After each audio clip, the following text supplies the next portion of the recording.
They will say whatever they want to say. This same Dino Melaye was one of the people who campaigned for this present administration, where later, if he come back again and he said that he did not know that good luck was his sent to Nigeria. He come to social media to the public and be apologizing to good luck Jonathan. So Dino person I just saw is just a person that I don't know what to call him, but this time he has failed because none of the Nigerians believe on him anymore. You understand? Because all Dino have acquired. Somebody asked Dino that all that you have acquired, will you afford them, sell them to take care of the poor people, just like Jesus, command the young richest man. And Dino, we are laughing at how will he sell what he have. He cannot even sell one of his car to take care of the poor, not talk of and people like this is coming to tell the Nigerians that it's not the time of we to liberate ourselves from this so-called government or so-called system of government that we are passing through in Nigeria today. And he used the man to give credit to Peter Obi. All what he was saying concerning Atiku. These are the credentials of Peter Obi, not the one of Atiku. I mean, these are the intelligence of Peter Obi, not the one of Atiku, because Atiku have nothing to offer us. Nothing else there. Nothing to offer us. Is it Tinubu?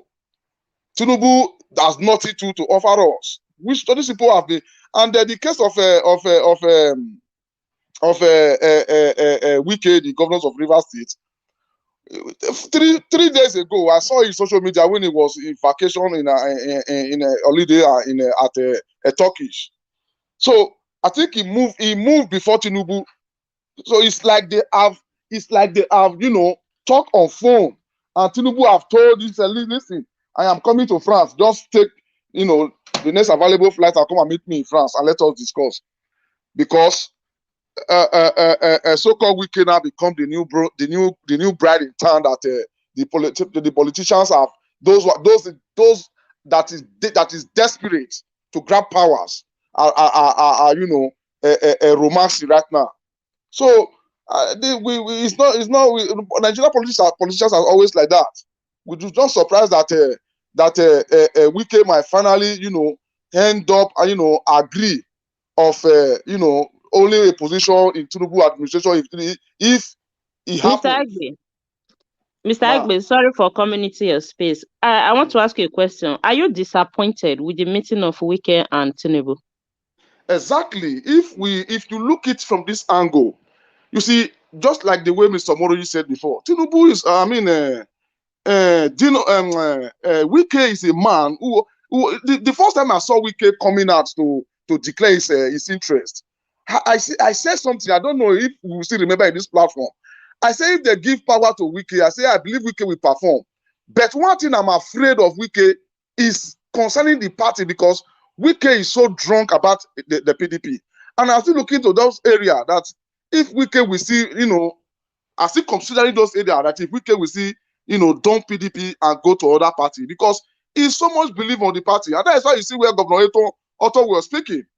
Wike finance PDP in all sides. So I'm disappointed because a man should be able to stand on his speech. I mean, when you speak, this is what I will do. I will not move. Since 1998, he has been in PDP. He has been saying that everybody has left PDP. He have no one day for all these years, to come to any other party. I mean, so it's a little bit disappointment when he begin to romance around these people. But one thing I want to share is just another way might be a strategies of of political game, because these are they play their game, because they want to use to distract us, to see to little bit confusion to people who will not understand. So that's why you see when Autumn, come to the one of Autumn. Autumn, let us be true to ourselves. Autumn has been facing some difficulties in Benue for all these years, since all these Fulani men and whatever.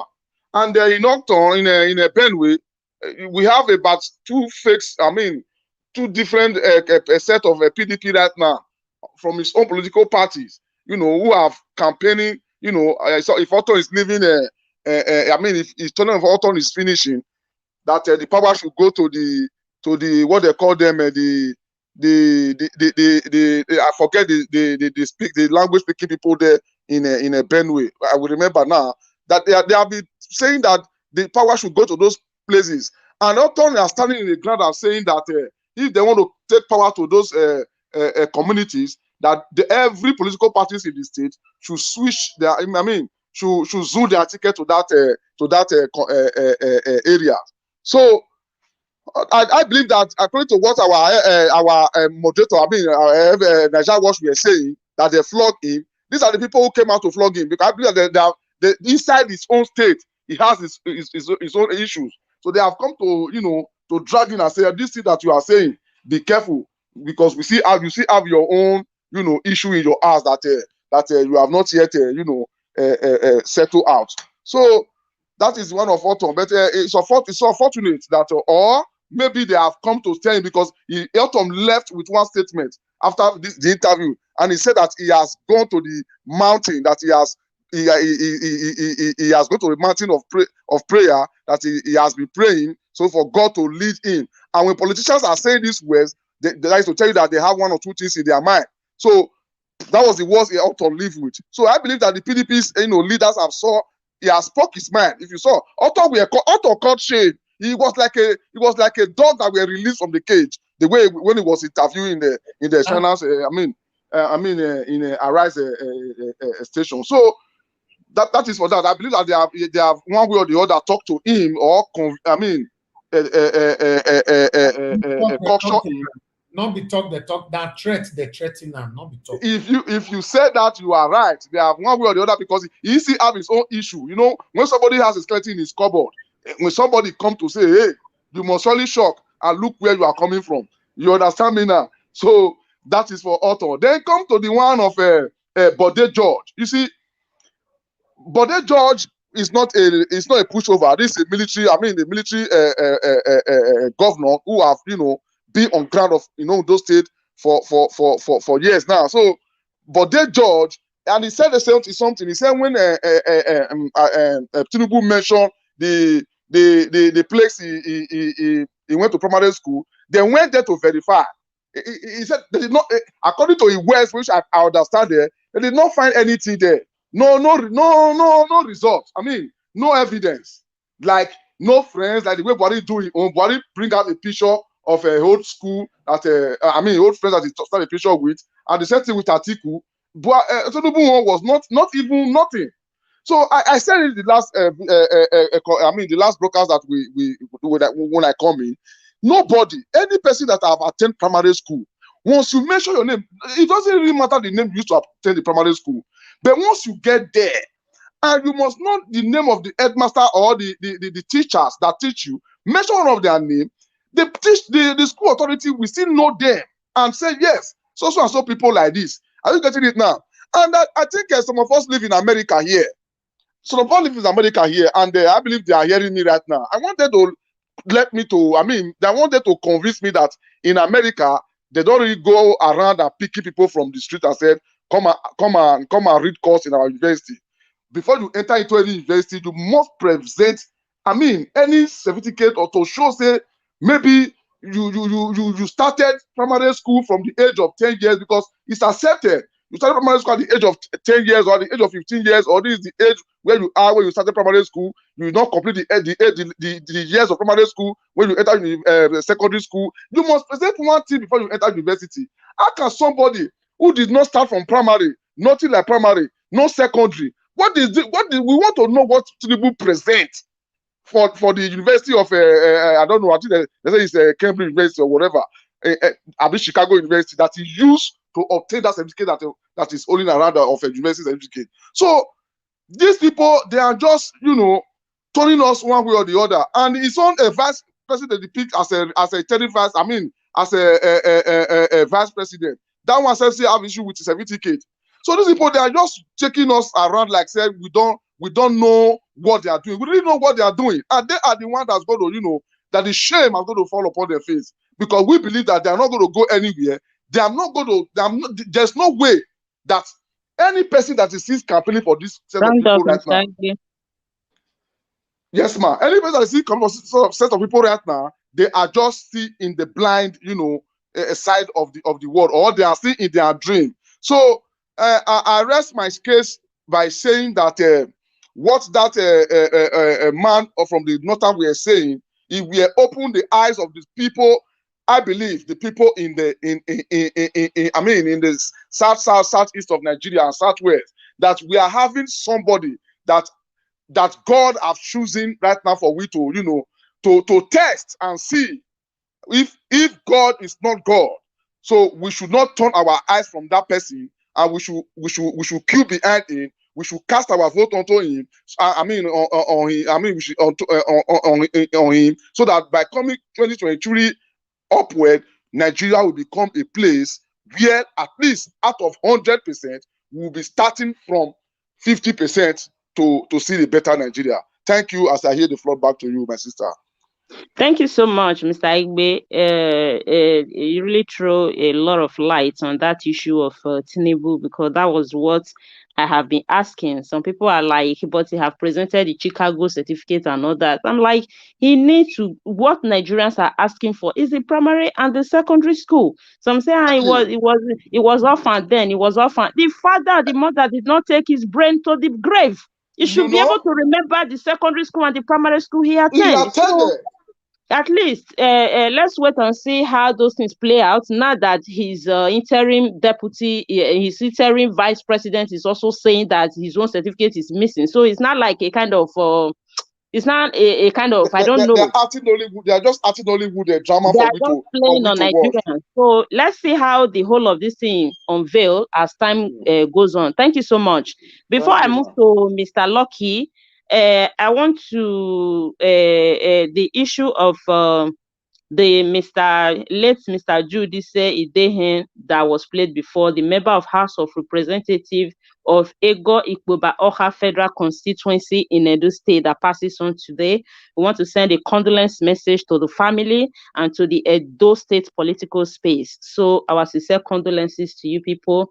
It's so sad to hear that, somebody fell dead just in that manner. Exactly. Sorry, Mama. I apologize for my, not, but I've sold my condolence to him in the WhatsApp group. So condolence once again. May Jeto soul rest in peace. I think that God have the reason of taking his soul, and he was the one that created. He had the reason to, to take it. We are not in a position to ask God why. Thank you, Mr. Agbe. It's so sad to see the way we lost such a person in the Edo political space.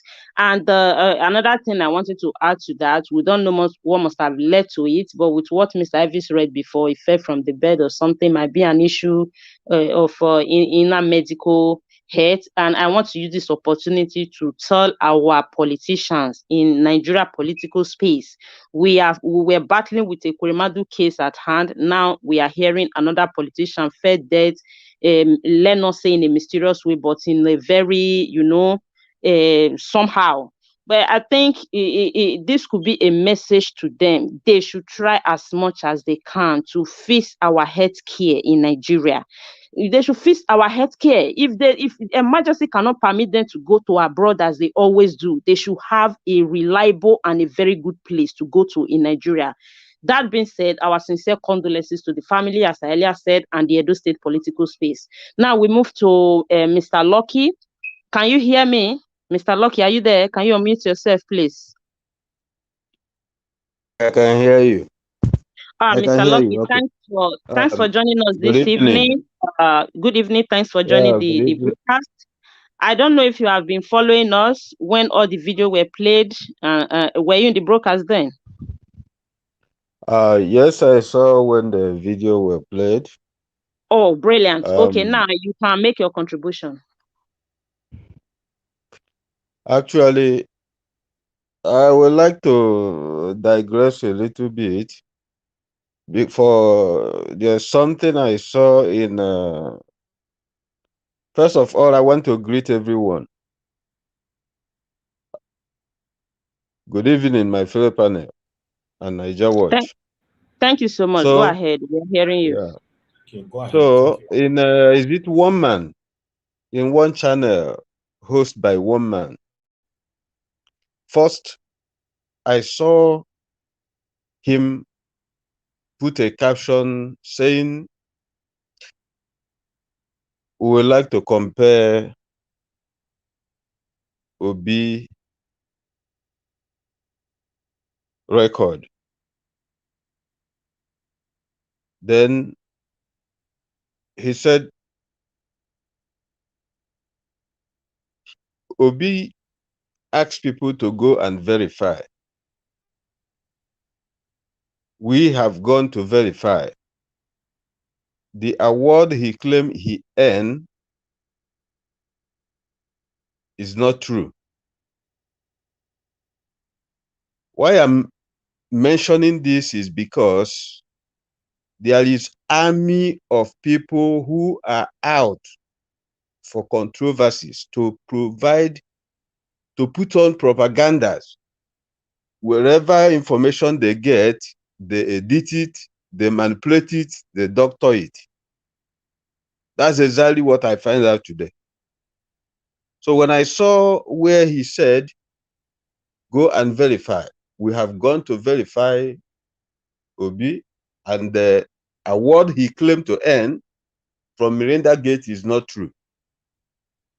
I went and get the newspaper dated a day before Obi received, after Obi received that award. He received the award around 25th July 2013. So the newspaper is dated 26th. So I went, open it, and copy it to one man's YouTube channel page. I pasted there and told him to stop using lies and all that to deceive people. He should make sure he finds his information correct or from the right source.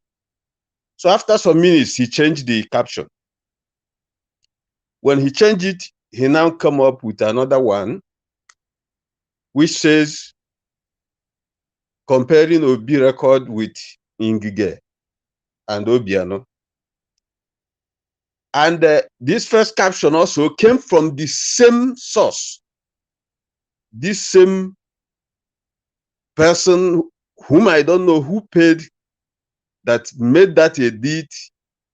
In some of the stories and the report, some information they are backdated. Some, they did not say whether this is happening during the time of Obi or during the, everything is cut and joined. Some things that I know when it happened. When they tell you the story, the date will not be straight. What happened and the situation during that time will not be there. Just like when they mention about the IGR during the time of Obi and during the time of Obiano, they mention it, but they did not tell people the currency rate then and now. When you consider the currency rate then, you find out that... Mr. Lucky, sorry, I have to come into this space. I really appreciate the fact that you were able to dig out the newspaper or somewhere where the fact was to debunk what was written or what was posted there. What I want to say is that I don't want us to dwell on issue of one man. He have caused a lot of controversy in controversies in this channel. Anytime he appear here in person, or maybe sometimes people brought what they discussed there or the topic or caption they have there. Why am I saying this? We just finished watching Dino's video. These are some of the things that we are bound to be saying now till next year. More will still come. But what I don't want us to do in this platform is to give unnecessary propaganda or unnecessary publicity to these people that they are looking for. Because what I appreciate in what you just said now, when you saw the caption, you were able to prove him wrong, that this is not what you are showing people. This is the real thing that actually happened. So that being said, I think we should just discuss about what is here and what we represent here and how we can make it to that 2023, how we can, our development on the Nigerian movement, not a cheap propaganda that is being on somewhere. They will continue digging, but we can't continue to dwell on their bad intention or whatever they might mean by doing that. So let's just, if you're able to sort out the facts, fine. We will appreciate that you debunk them here, because that is why we're here. You can debunk any false information you see from somewhere, but dwelling on it to continue to say they said they don't say it, because they will continue saying. So I don't know if you can move the conversation ahead to avoid giving them cheap publicity that they are actually looking for. Thank you so much. I will move the info to another. Mr. Lucky But Raf. my reason, Lucky Raf, please, can you hear me, sir? yes, bro. Okay, please just hold on for a minute. I would like to add to what my moderator is saying. That man called One Man is actually working for Tinubu. I want everybody to get this right. He's working for Tinubu. Is whenever he comes to our channel, he's here to disrupt everybody from what you're saying. That's why we pay more attention to him whenever he comes here. And information reached us as well that he did a video on his channel trying to castigate Nigeria, was saying that we are, in fact, I don't want to go there, right? So whatever he's saying there, sir, and information also reached me that you are always on his channel. So if you go there, you're supposed to be countering him whenever he tried to bring down the reputation of Peter Obi. He cannot do that here. That's the biggest, that's the beautiful thing about it. Whatever he says on his channel, when he come here, he comport himself. He have to follow the rules here. I'm not sure anybody have seen him come here and say rubbish. He'll be thrown out or rather be blocked.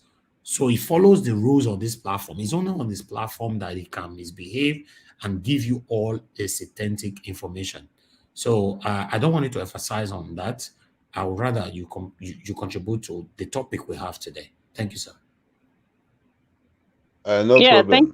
thank you, Mr. Ives, for the intervention. Before you continue, Mr. Lucky, let me quickly appreciate I Wanegbe Ferdinand. Thank you so much for that super chat. We appreciate you. We really appreciate. So every other person there, please continue to share, continue to hit the like button, and continue to support the platform. The dollar sign is right at the right hand side of the comment section. You can use it to support the platform by through via super chat. Thank you so much, Mr. Ferdinand. We appreciate you. So, Mr. Lucky, continue, please. Okay, I'm glad at least you guys know about this, because I did not bring it here just to continue this. I just want people to know what is going on and they should watch out. That's the reason. So, coming to Dino Melaye, that the man in question is working for himself. He have lost his job as a senator, and all he's doing is just to, for Atiku to notice that he's working hard. That way, his salary will increase. So nobody should take him serious. I don't count his advice or whatever. He should be able to at least advise himself. Now, coming to the man we lost in Edo, may his soul rest in peace. That is one reason why sometimes I wonder whether people actually sit down to know that we have little time to do what is right in this life. I cannot say I'm sure I'm going to see tomorrow. Likewise, each and every one of us, anything can happen. And that is more reason why whatever we are doing, we have to take the opportunity to stand on truth, do what is right, so that tomorrow we will not say, had I known. That is something that many don't take serious. If we are taking life serious and know the life, we don't know what will happen tomorrow. It will lead us to counting and checking whatever we are doing and make sure that we are doing what is right.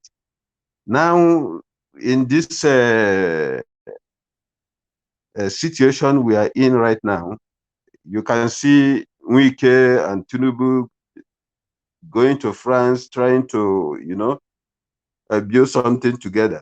I don't care. All these things is not, it's just politics.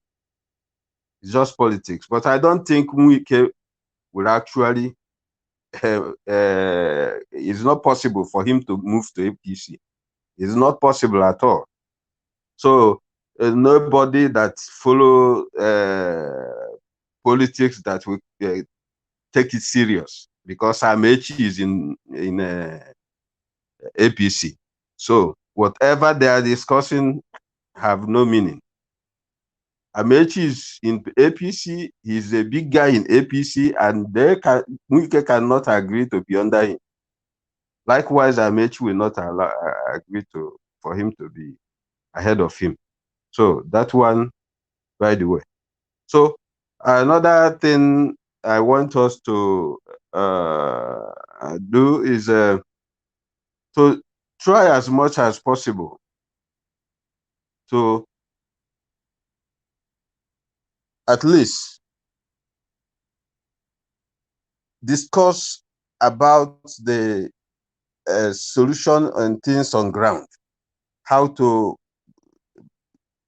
make sure that people on ground are doing whatever they can to, to help the situation, most especially those that are in outside taking their PVC and all that. Some of them are getting tired because of lack of transportation or water in there and anything. So whoever that come across there, any little thing can help one or two person to complete the process and get his or her PVC.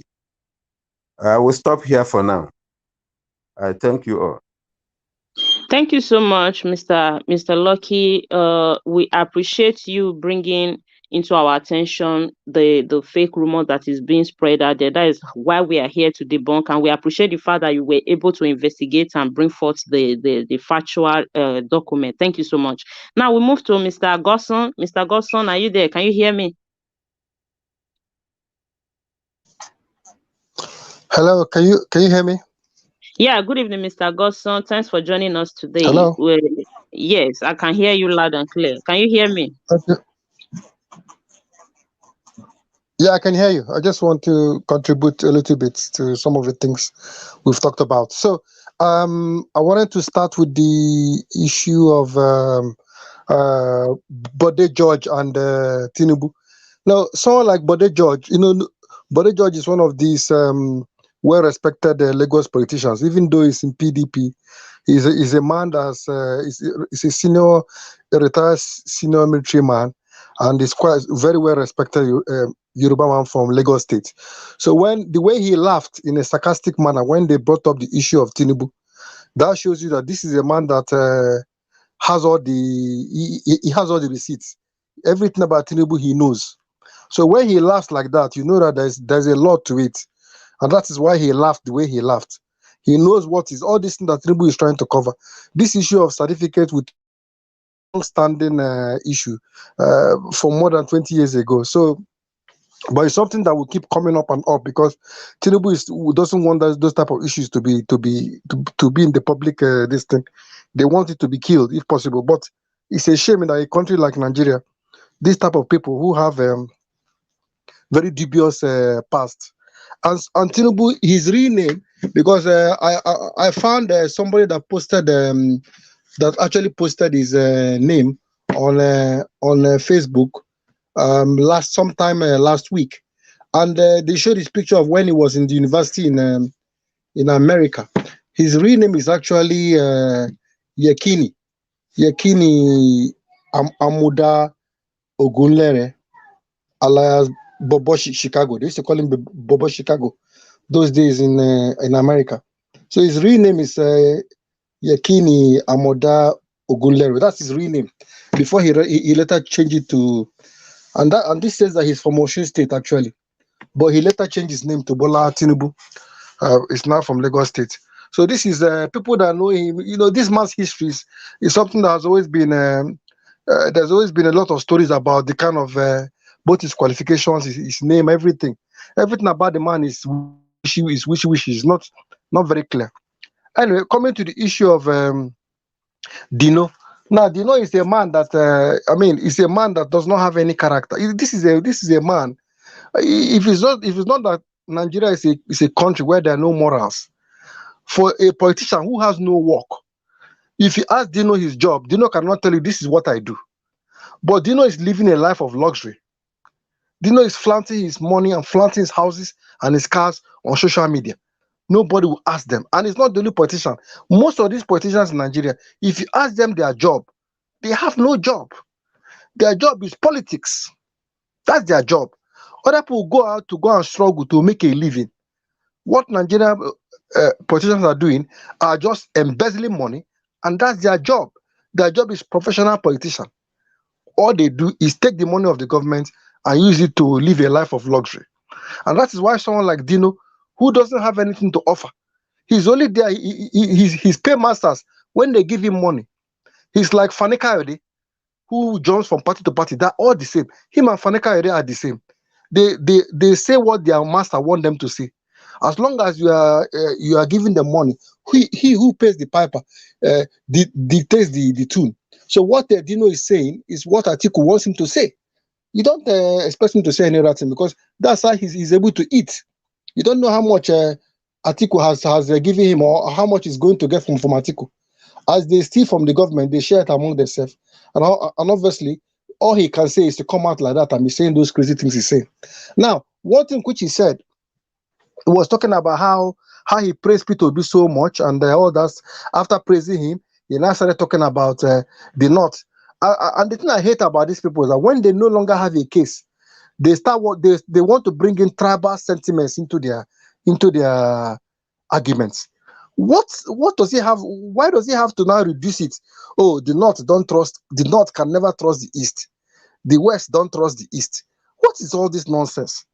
If you don't have a point anymore, where you have to go is to go into tribal sentiments, because you've lost the argument, because you don't know how you're going to win your argument. So the only thing you can run back to is that tribal and religious sentiments. That's where they always end up.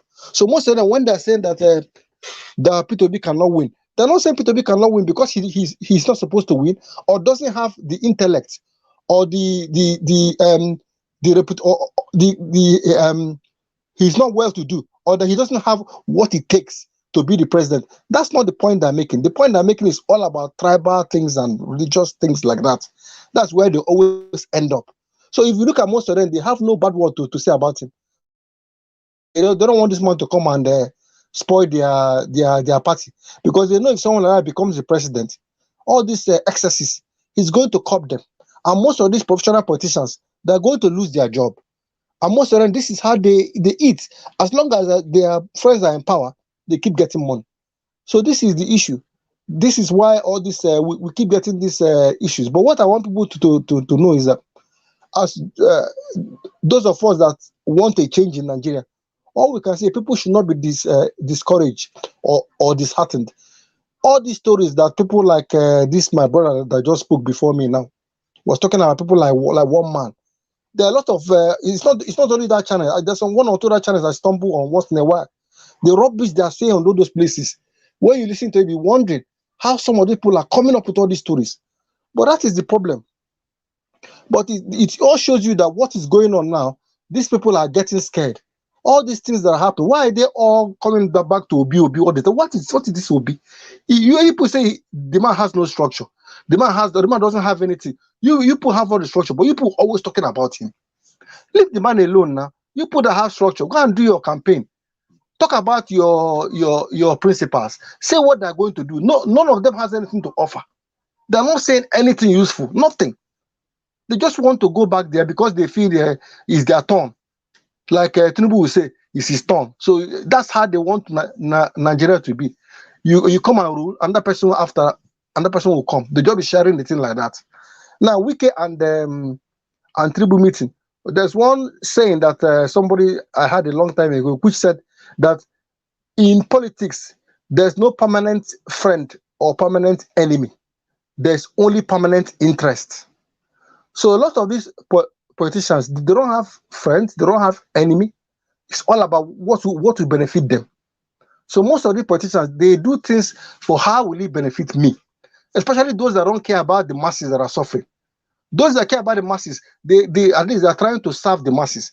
But most of these big politicians who have stolen so much money and have so much money which they've taken from government, all they are thinking about is that how will I position myself so it will benefit me. Wike, they are seeing Wike as a man who has been aggrieved by Atiku. They are seeing him as a man who maybe they feel that this is an opportunity to see how they can get one up on this thing on Atiku. Maybe they can. So like Tinubu may not want to work with him, but what he will try to do is try to get him away from maybe Obi, because most of them they will say they're not scared of Obi, but what they're all trying to do, how can we get this man so he doesn't work with this other place? What can we do? Can we, as long as this man does not work with Obi, that's fine. If he doesn't want to work with us, we're okay, but don't work with Obi. So most of them will be happy with that. If Kwankwaso, if Wike, don't work with them, but please don't work with Obi. So that's what most of them are trying to do, because they can see what is happening. They can see the power, the youth are there, and they're seeing it, even though only Obaseki has come out to say it. Most of them can see it, and they're looking at the data. They will say that they're not noticing it, but they are noticing it, and that is what is going on. But people should just carry on. I mean, there's a lot of energy there. People should carry on and don't be upset or depressed about what is going on. The abuse, the lies will continue, and as you approach the election, they're going to get it's going to get worse. Somebody was saying, I think it's this my brother, Mr. Mori, was saying, don't be surprised one day they'll go and bring a 13-year-old girl and say P2B is the one that pregnanted the girl. These people will do anything. It's going to get worse. It's going to get worse. So please buckle up and be ready. The P2B supporters have to develop a very strong backbone, because it's going to get worse. You just have to just say what you need to say. The people that will collect money and vote, hopefully they will be reduced, and we can win some of these Tinubu people and Atiku, as long as we stick with the facts. Stick to the facts and tell people what these candidates can offer, and let people make their mind up if they want to continue suffering or they want to come out of the suffering. You just keep selling the facts. So I will stop here for now. Thank you very much. Thank you so much, Mr. Gosson. Thank you so much. I really enjoyed that your delivery. You said what politicians have in common is a permanent interest, which is quite playing out in this union of Nyesom Wike and Tinubu, the bullion van man. Thank you so much. Before we go to Mr. Tupac, Mr. Elvis is here. I think he wants to make an intercession. Thank you very much, Madam Irene. We have Israel Asamata on the phone. They have something to say. Israel, go ahead. Yeah, thank you very much once again. I just wanted to say something to some of the Nigerians that are doubting us here. See, this movement is not about Obi. This movement is about democracy. Some of us here come in here to spy and go and take it to your principal. I, for myself, I stand to defend democracy. Some of you there who are talking, commenting, thinking that you are going to destroy it and go and take it to your principal. You are telling us that this is how Nigeria has been so. The other one is coming and saying that this is all a conspiracy story. Nigerians, you have to understand it. Some of you that are living in diaspora that are enjoying the dividends of democracy, you didn't work for. You yourself, you didn't work for it.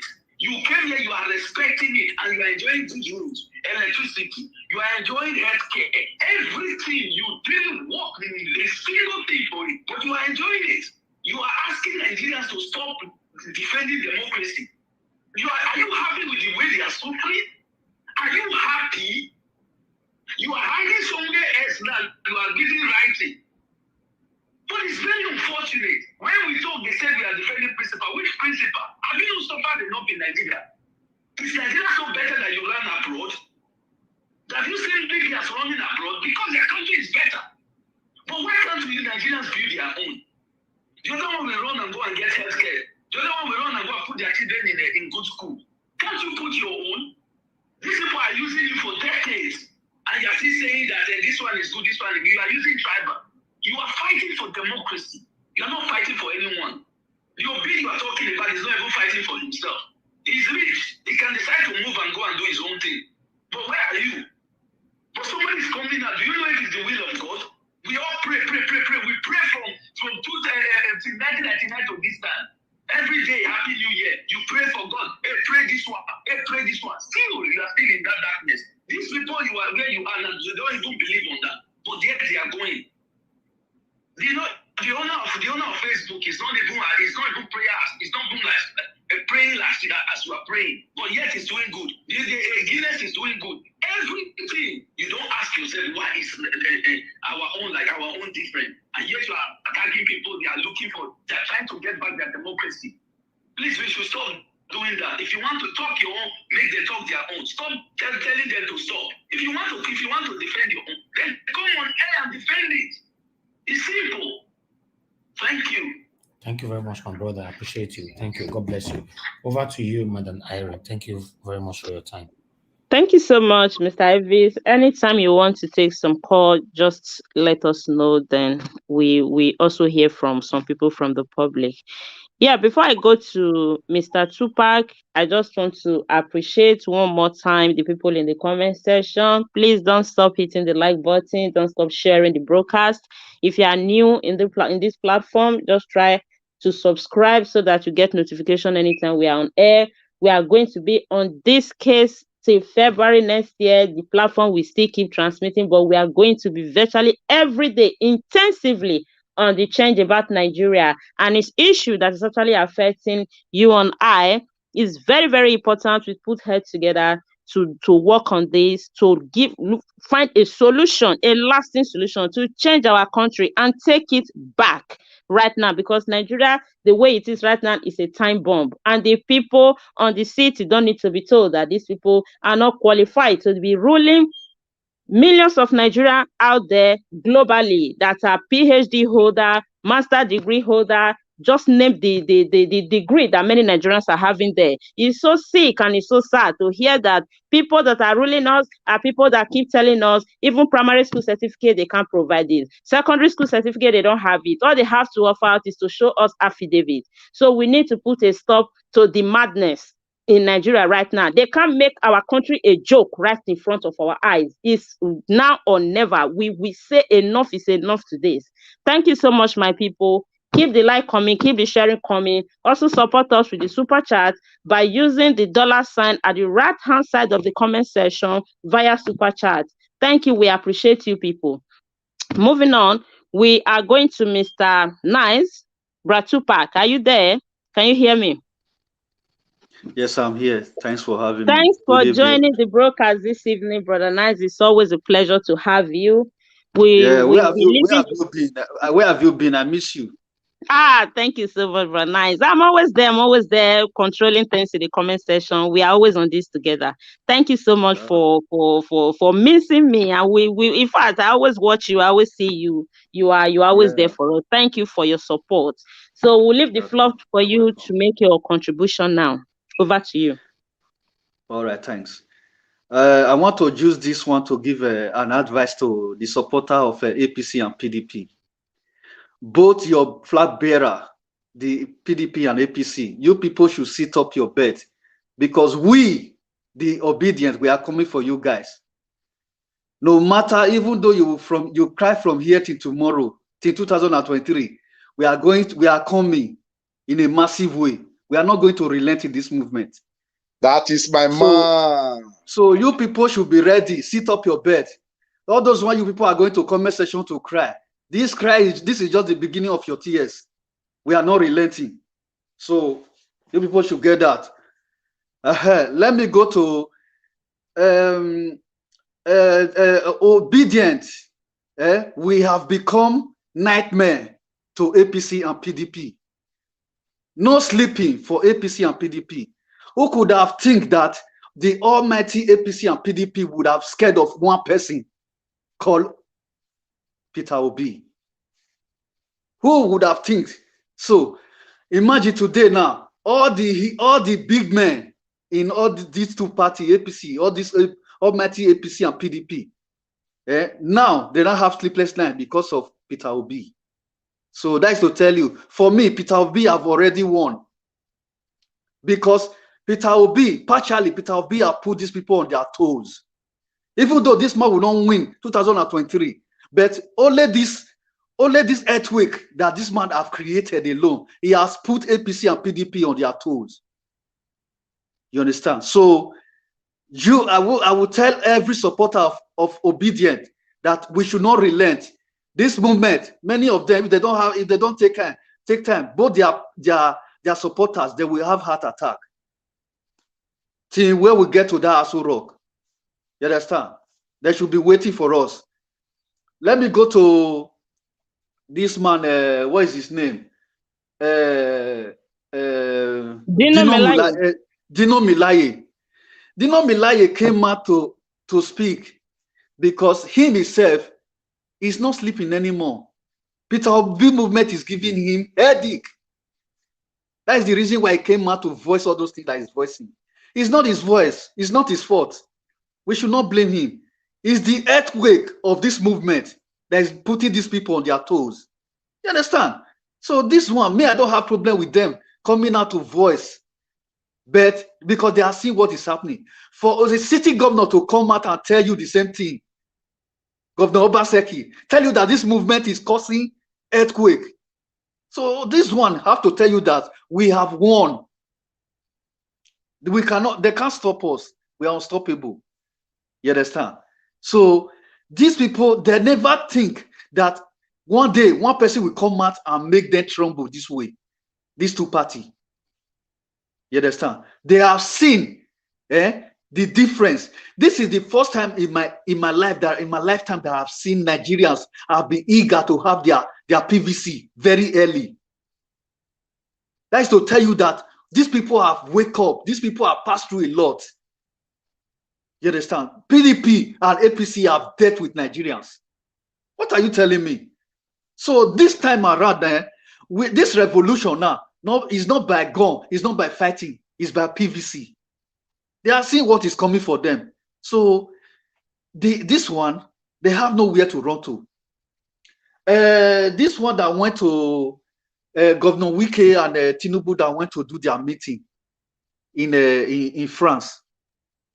Those ones, they just went there to console themselves. You understand?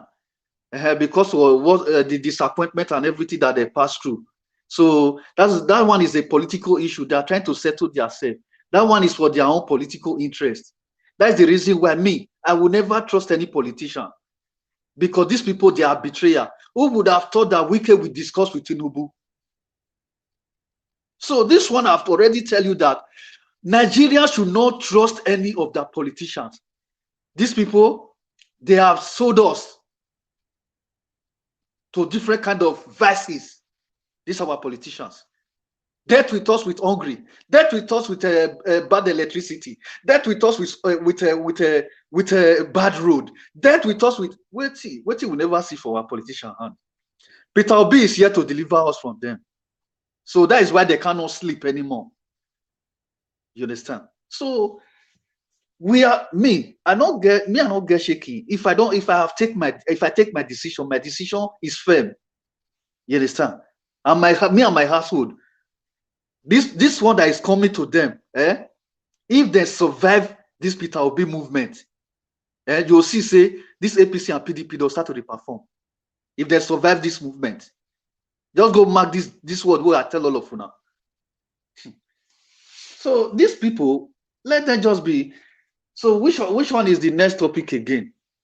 Because there's a lot on my head. Yeah, you have already touched on Dino Melaye. You've touched on Have you touched on Tinubu? Yes, we just finished Tinubu and Wike. Then Tinubu certificate.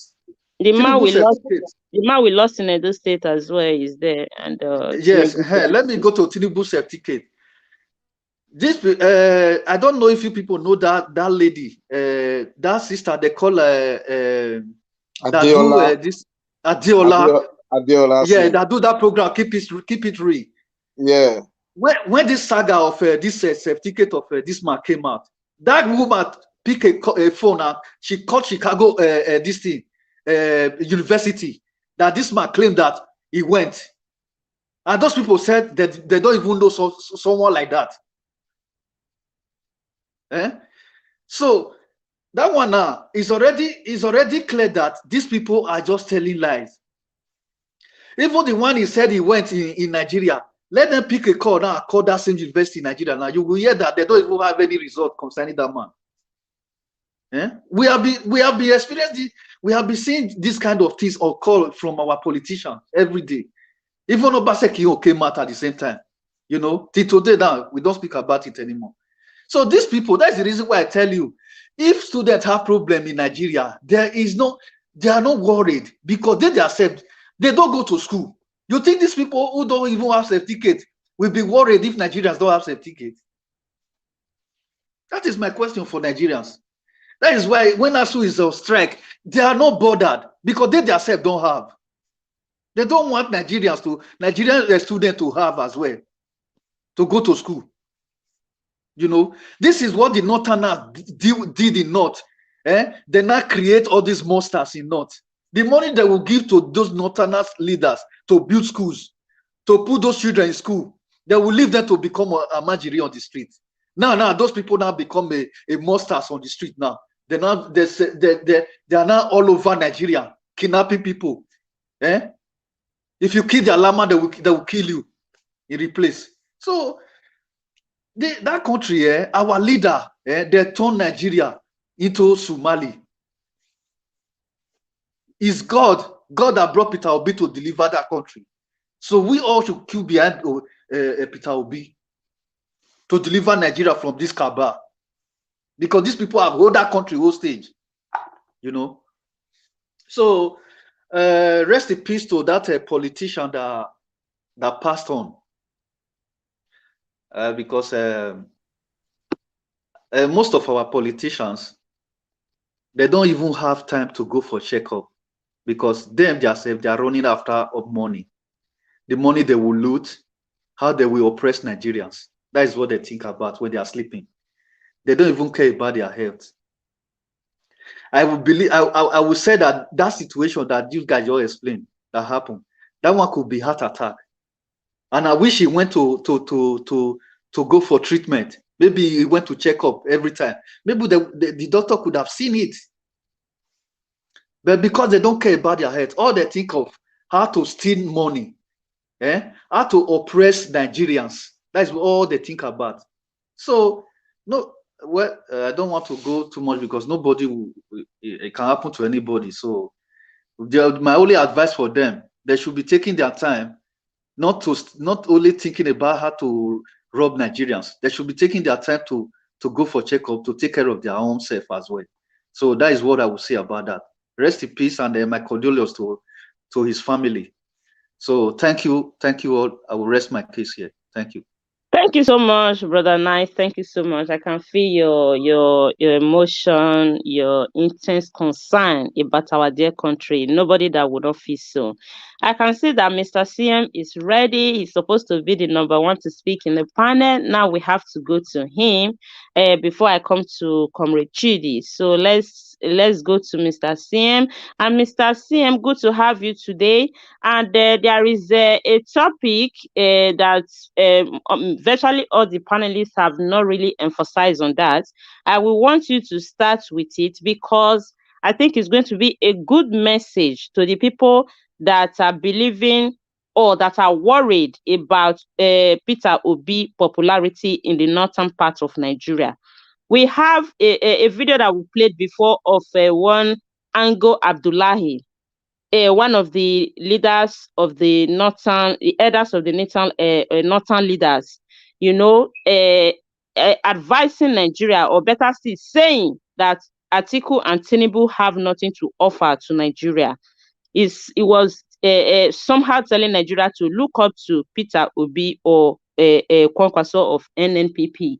So I will want you to throw more light on that, so that some people that are still thinking that there are so many people in the north, we know that with traditional way that the politics has been played over the years in Nigeria, the northern part of Nigeria vote by tradition and religion. No, so right now, seeing one of their leader, one of their elder coming out to speak on even a Fulani candidate and another Muslim candidate, I think it's a plus. We should emphasize on that, so that if there are northern people watching us, since they believe so much on what their leaders, their imam, their alpha are telling them, if they have not come across this video, they should try and watch it and also hear what one of their leader is telling us. And other Nigeria that think there is no northerner that can support P2B. So I want you to start with that topic. Thank you so much. Unmute your mic. Unmute your mic. Thank you. Thank you very much, Irene Ward, and then good evening. And then good evening to everybody and those listening, wherever they are from or wherever they are. Like you said, yes, I watched the video of Professor Ango Abdullahi. They used to say that there are two Rottweilers in Nigeria. One is Dr. Junaid Mohammed. I think he's late now. And then Professor Ango Abdullahi. By this, they mean people that can open their mouth and say anything without anybody even trying to caution them or maybe harassing them, so to say. So Ango Abdullahi, just by way of background, was the former vice chancellor of ABU. And during his time in 1986, there was quite a lot of killing in ABU, whereby there's a religious riot or something like that, where you see Christians in those days in campus, they will say Christ is the answer. Christian fellowship, they paste the stickers everywhere. Then some Muslims will come and write, then who is the question? All those type of something. But it got out of hand under Ango Abdullahi during Babangida's regime. So Ango is a distinguished agronomist. He had a PhD from I think, University of Ibadan in agronomy. So he's quite an academic. But since he left ABU as a vice chancellor and retired from academic life, he became the chairman of Arewa Consultative Forum or Northern Elders Forum, either of them. And he makes statements anyhow. He is a Northern irredentist, a Fulani for that matter. So this man, what he says, you need to interrogate it. It is true that in the past, he concentrates. Yes, please. I'm sorry, I have to interrupt you a bit, please. We have a call here. Sorry, Okay, from one of our own. Madam Rita, please go ahead, talk to us. Good evening to you. Let me leave and let Madam Rita come to the show. Tell her to come to the show. Thank you. Madam Rita, do you want to join the panel because it's free right now?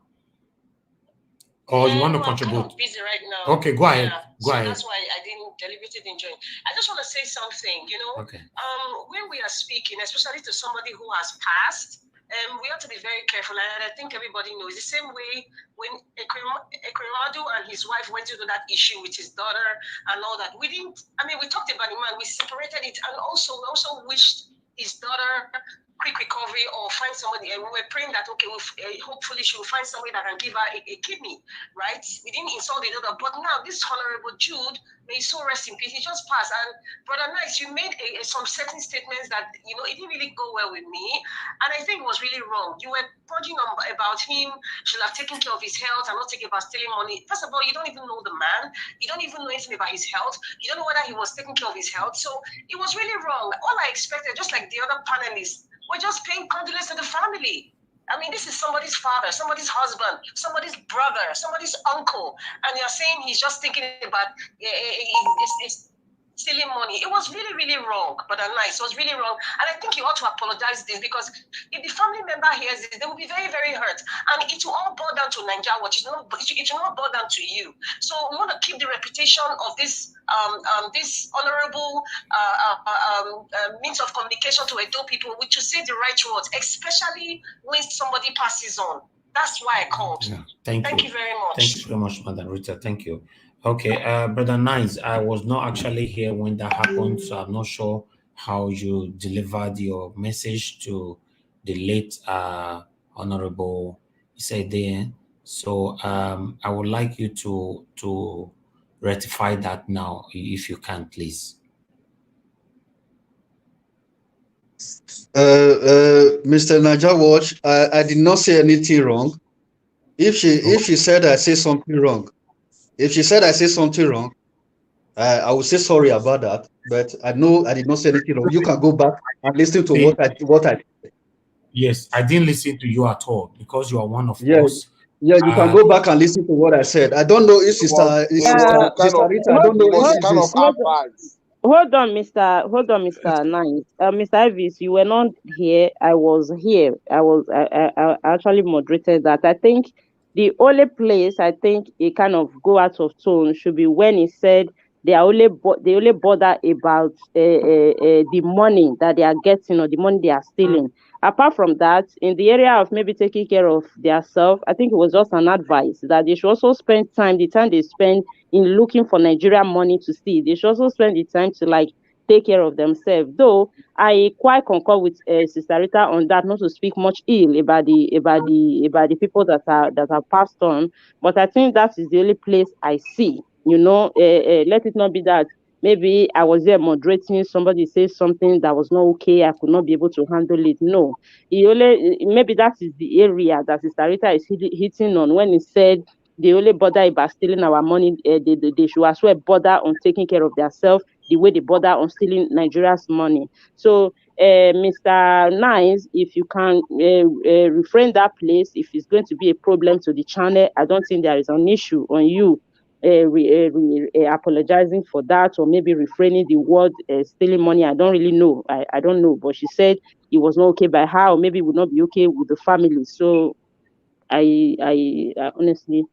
Okay, all right. I understand what Brother Nas was trying to say because of the pains that everyone is currently facing in Nigeria. Because the honorable have passed on, is it left a lot of family, here on earth. So I think we should just do with rest in peace and condolences to the family and just move on. Thank you very much, and I'll leave the floor to you all. Thank you. Thank you, Mr. Ivis, for the intervention. So, Mr. CM, you can, Mr. Nice, do you have any other thing to add, or should we move on? No, I have nothing to add. You should move on. Thank you. All right, thank you. Mr. CM, can you continue? Okay. Before the interlude, I was speaking about just by way of background, Professor Ango Abdullahi, because of his standing, at least in the North. He's quite a figure and his views are well respected, even though they are controversial, usually on the other side of Northern irredemptism. But in this case, you see, if you remember, there's a man called Hakim Baba Ahmed, also PhD from University of Sussex. He is the secretary of either publicity secretary and the documentation of Arewa Consultative Forum. He's always in the media, either explaining something or promoting something. I remember because they said the Northern Elders Forum were the first to condemn Buhari and told him to resign. Although Senator Abaribe sometime 2 or 3 years ago told Buhari to resign because they said everything he doesn't know.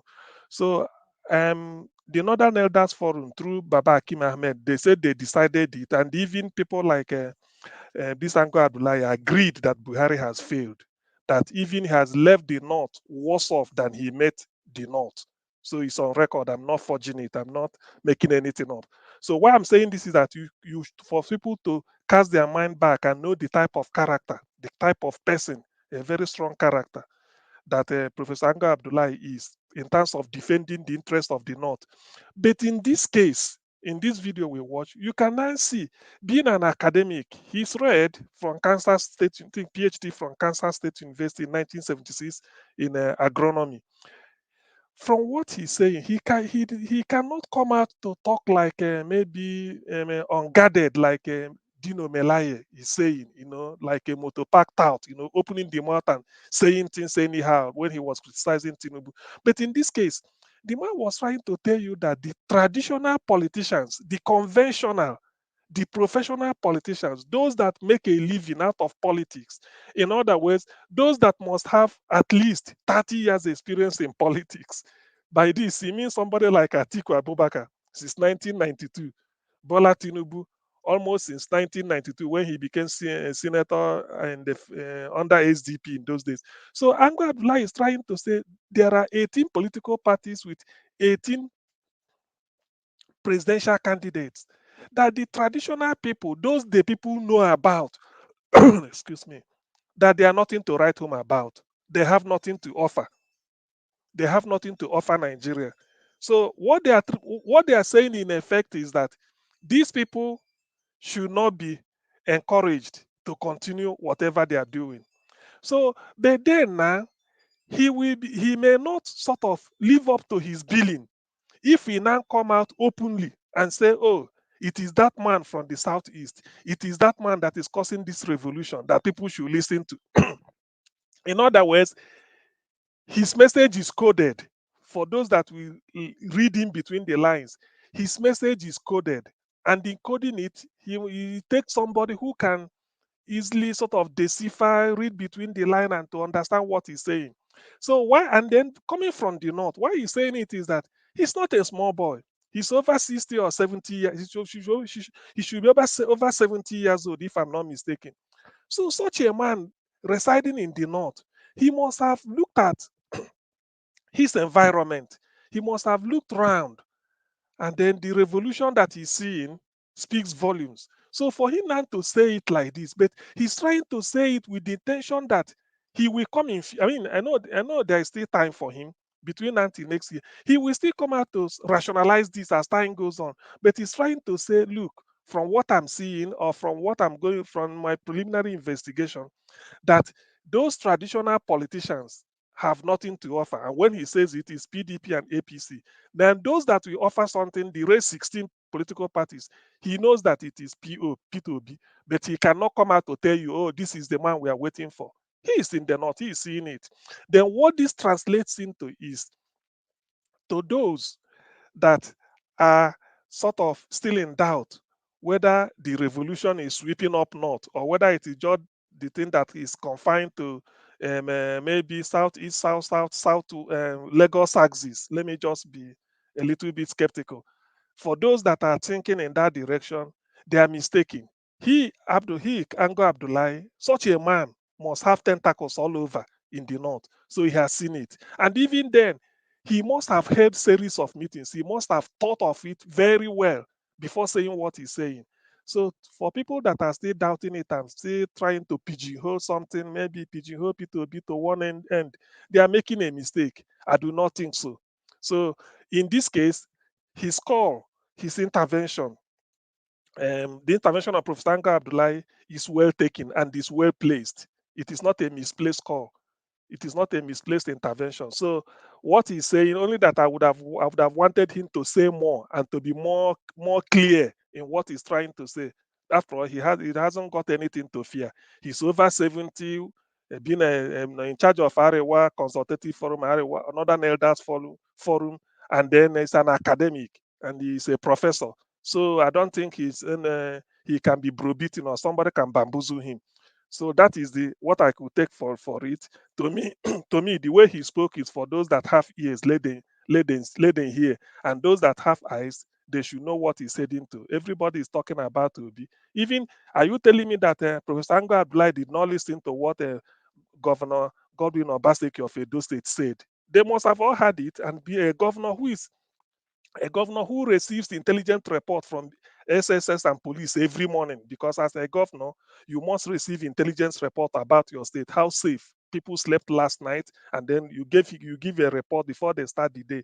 Every governor, the person you meet every day in your office, if really you want to, you're a governor or you're up to the job, is the director of a state security service in your state. Every day you must meet him and ask him how far. He say yes, yesterday was good. Nothing to disclose or nothing, or let's work the way we are working. So intervention of Ango Abdullahi is very much taken. Now that this then brings me to Dino Melaye's ranting. You see, there's one thing you must have to know. There's something in the Igbo parlance, or what they say Igbo Sahia. Igbo Sahia means somebody who has no who has no shop in the let's say let me just use the New Benin market. He has no shop in New Benin market, but every morning he dresses, goes to the section. Maybe they are selling vegetables or maybe granite oil. The section, he introduces himself to those people. Say, look, I'm just looking for something to eat. I'm just here to hustle with you people. Just let me know if there's a customer. I can bring customer to you at the end of the day. If there's something you can give me, I just chop. So people will say yes. Then you register. They will know you. So your job is to stand by the roadside. Hey, Oga, do you want a vegetable oil? We have the best. It's okay. Let me. How many do you want? If he brings a customer to you, then that is it. So that is it. Then you make your sales, and then at the end of the day, you might say, take this one or sometimes, so that instead of him being idle. So that is the type of job Dino Melaye is doing. You can see that all he's trying to tell us about Atiku. The only credential he's telling us about Atiku is that Atiku married from every ethnic group in Nigeria. Now, is that what we want? Is that a qualification to be president? How does marrying from every ethnic group in the country move us from consumption to production? The logic of P2B is that every year we don't get more than $18 billion from crude oil for the whole year. For the whole year. Yet, countries like Vietnam are exporting goods worth more than $50 billion. So P2B is saying, what is the point? So how do we move? How do we now make money? But Dino is not addressing all this. All he's interested in is to go and peddle ethnic hatred. And he's even doing it in the crudest form. Imagine telling us that which Castena man, house Fulani man, we trust Igbo man. What sort of nonsense is this? My question to Dino, I know he may be listening because everybody listens to Niger World. My question to Dino is this. If no Castena man could trust an Igbo man, Dino, please tell us, do the Castena people, does any Castena man trust the Igbo man to be part of Nigeria? That is the issue. If you can, so you only trust Igbo man to be part of Nigeria, but not to ascend to Aso Rock. I mean, slavery, as far as I know, ended through the intervention of William Wilberforce sometime in 1885 or thereabout, if I'm not mistaken. And it's the man from Hull, a Yorkshire city a Yorkshire city in England, who is representing the area called York at the House of Parliament or the House of Commons. So slavery has ended.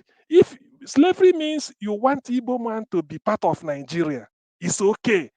But you do not want him to raise his hand up so that he can rule. Because when Igbo man becomes president, I'm sorry, I'm trying to just to explain the idiocy of what Dino Melaye said. So if a Fulani man becomes a president of Nigeria, it means that the Fulani will be president of the whole Yoruba, the whole Ichekiri, the whole Urobo, the whole Ijo, Efiki, Bibio, Bachama, all those people, Jukun, Kaje. That is the meaning. The same thing with if a Yoruba man becomes. So, which means it is now bad, it is good for somebody else to be president of Ndi Igbo, but Igbo man cannot be president of those people. You see the folly. And yet, Dino Melaye said he graduated from Ibe University the other day. Look at the way they reason. By reasoning along this line, he has shown you that the guy is empty. So what he's trying to do is just to attach himself to Atiku in the hope that if there is any crumb from the masters, he can make his living. So to me, such people should not be taken seriously at all. I wish I could confront him in a face-to-face debate. I will just ask him question. My own is, if he asks me any question, I will answer. But if I ask him, will he answer? That is the issue.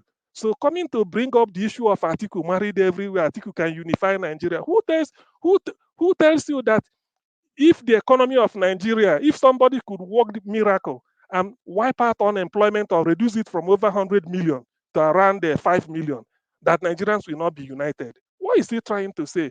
You want to unify Nigeria because you married every girlfriend that come to your office from every ethnic group. I do not recommend people marrying from every ethnic group. If you can't, don't use it, don't make it as, I mean, for what? What purpose? What for? Even if you do it, you cannot use it as a bargaining chip. You want something, say I'm a true Nigerian then because I married across every ethnic group. If you come to I have in-laws in every ethnic group. That is bunkum. That is it. I mean, it just plain nonsense. So to that extent, I do know whether people like Dino, they only talk the way they say they talk where they are just psychophants in the service of their stomach. So that is all it. That is all there is to it. Then concerning Tinubu secret meeting with Wike in France, one thing I will talk on in Wike's case is that let Wike not be a victim of his own phobia. By this I mean because he felt that if he leaves PDP and something happens, that they won't accommodate him and all these things. Already in APC, he might go there and start battling with Amaechi, and then PDP, he's thinking of going, and then he underrates other party. We should think carefully. Going to France to go and have a meeting with Tinubu. Well, he's free to meet anybody he wants to. He's free to associate with anybody. But one thing he must know is that I've advised that let him play the Nigerian politics. If he really want to play politics, he should play the Nigerian politics. Because in PDP, Atiku goes in and out, and I stand to be corrected. Had Atiku lost PDP ticket, he would have decamped. He wouldn't be in PDP. If Atiku has lost PDP ticket, he would have decamped overnight to one of these French parties and become the presidential candidate. So such a person, the loyalty is in question. So Wike is trying all he could since he entered politics, maybe 1998 or 99. He's trying all he could to build PDP. Even Governor Tom of Benue State confirmed it. Yet people are coming in and out. Saraki was part of PDP, later left for APC, then came back. In other words, they only come to PDP if it's convenient. So Wike, why not? Why not? What is good for the geese? I keep saying this must be best, not even good. Mr. CM, Yes, sorry for coming into your space. I just want to ask you a question. Do you think all this meeting that Wike is holding with all these political leaders, do you think Wike, there's a possibility of Wike decamping from PDP? well, not even if Wike decamps today, to me, he didn't. He did it very late. He should have left. He should have left. Because what you see, that's what they said. That's what people said. If I don't know how I'm going to. Maybe somebody will translate it for you. Something like if I'm patting you on the back and you are hitting me below the belt, they are not the same thing now. All that Wike has been doing was building the party, helping Tambua, using the River State resources to help Tambua. In the end, Tambua before everybody, not even a private meeting. He came out to say, "Oh, I'm collapsing my structure. I'm stepping down for my brother, Atiku." I'm not making it up. We all had it. So Wike, why not say I'm leaving PDP to join my brother? You mentioned the name. You be a man. That is the way it is done. That is the way. I mean, what is good for the geese should be best for the gander. That is an eye for an eye. After all, if he does it, he's not the first person. So for Wike to beat his chest and say, "I'm the only person in PDP since 1998," there's no award for that. Nobody gives you an award. Rather, you are messing yourself up. So play the politics. Play what they are playing. Play it. Atiku was in ACN with Tinubu in 2007. He couldn't walk. He came back to PDP. 2011, he contested with Jonathan. He lost. He left to APM. Was it APC? And then struggled with Buhari 2015. He lost again. Then he came back to PDP. 2019, he got the ticket. He lost. He went to Dubai to go and they cool off. Then 2020 for this year, he came back again. I mean, look, so what moral justification? What moral rationale has Atiku got to challenge you, Wike, if you now leave PDP today, say you are going to somewhere else? Nobody. That people will clap. People will say, well, I mean, what goes round comes round. So Wike leaving PDP to me is it should have been a done deal since records began. If I maybe say I don't know, he could have done it. He could maybe from Abuja he should have left them and go away. Tambuwa left PDP for APC to go and to go and be a governor. That's what they did. He was a speaker under PDP with Emeki Ihedioha. Speaker Tambuwa, Deputy Emeki Ihedioha. Then he left because they want power to go to the north, supported Buhari, power moved to the north. He became a governor. Now, because of everything, they now came back to PDP. So Wike is there to keep sweeping the room for them, making the bed. Whoever comes to lie on the bed and then probably use Wike and then decamp when it is.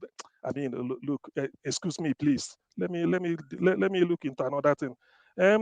On the Yeah, issue I of think you are on going. the issue I of the think you are lady. going for the. I think you are going for the last topic now. Just try and round up so that we have people here that have not said anything. Thank you. On the issue of the lady from UK who made a video pushing for P2B. You see, I can't fault the lady in the sense that she's speaking from a patriotic point of view. She's a patriot. In other words, what she's trying to say is, if she's a Muslim, I'm not sure whether she is, but if she is because of the attire, if she's not, let her forgive me, but I'm assuming she is. But if she's a Muslim, all fine and good, then I can go on and say, my Muslim friend taught me that you can never be a good Muslim until you wish for others what you wish for yourself. In other words, the lady is in UK enjoying the basic amenities that makes life worth a living. She's wishing the same thing to her siblings or people she left back home. So it is in order. That's what it means. I mean, what really are people asking of? An Obi presidency is promising at least to address the issue of power once and for all, because he knows the amount of money it will cost, and then it is just like a 10 or about a 1% of all this trillion they are borrowing without with nothing to show for it. So to that extent, what the lady is saying, she should be listening to, and I commend her for saying it, because she has seen the other side of the world. She has seen what it means to live a life. In Nigeria, they say electricity is life or electricity is part of life. No, electricity is life itself. Pipe-borne water is life itself. Good healthcare is life itself. Good roads and other social amenities, good education is life itself. So all these things our people are trying to deny, the the conventional politicians are trying to deny the masses. That is what this lady is trying to preach, that if they bring in P2B, the situation will change, and then we move. Probably we see if we can match the record of Tanzania. People do not know that Tanzania is not a third world country, though it's in Africa. Tanzania is regarded as a middle income country. There's what they call high income, like America, Round Canada, up, Mr. Norway, CM, please. Denmark. Yes. So we try to see if we can get there. Then on the final note, my heart goes out to the family of the late politician from Edo State. You see, whatever it is, death is a leveler. I don't usually judge people, but may God be kind. May God accept his soul. Whatever it is that must have led to his death, let us all learn from it. I can't judge anybody because nobody knows tomorrow. All that it takes to imagine death is for you to sleep. When you wake up, you thank God. So to that extent, I said, may his soul rest in peace, and may God give the family the fortitude to bear the loss. Thank you. Thank you so much, Mr. CM. I really appreciate your contribution and the way you emphasize on the Engel and Abdullahi's interview. Thank you so much. We'll definitely come back to you. I can see more people joining us. We have Let's Go here. We have another Chidi. We'll be going to Comrade Chidi right now, and we have Ogbonski, also the man on the sterry. After Comrade Chidi, will come to you. Comrade Chidi, can you hear me, please? I'm here. Okay, thanks for joining us today, Comrade Chidi. I know you have been patiently be there. You have been obediently waiting for your turn. So now we leave the floor to you to tell us how obedient you are. Well, once again, greetings to all you guys, fellow panelists, the anchor host, and I want to stand on all existing protocol to begin to postulate my points. And I want to say that it is rather unfortunate that this is where we have found ourselves. We've been relegated to always converge to deliberate on wrong reasons. If everything was smoothie and dandy, I don't think would have been doing something, so important rather than coming here to, put, logic together on how we can create a good template for our country for our unborn children.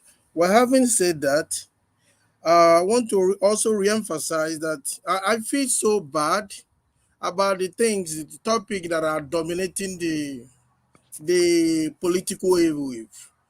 Um, Nigeria has actually, it has gradually become a country where evil are celebrated for good and hatred for love.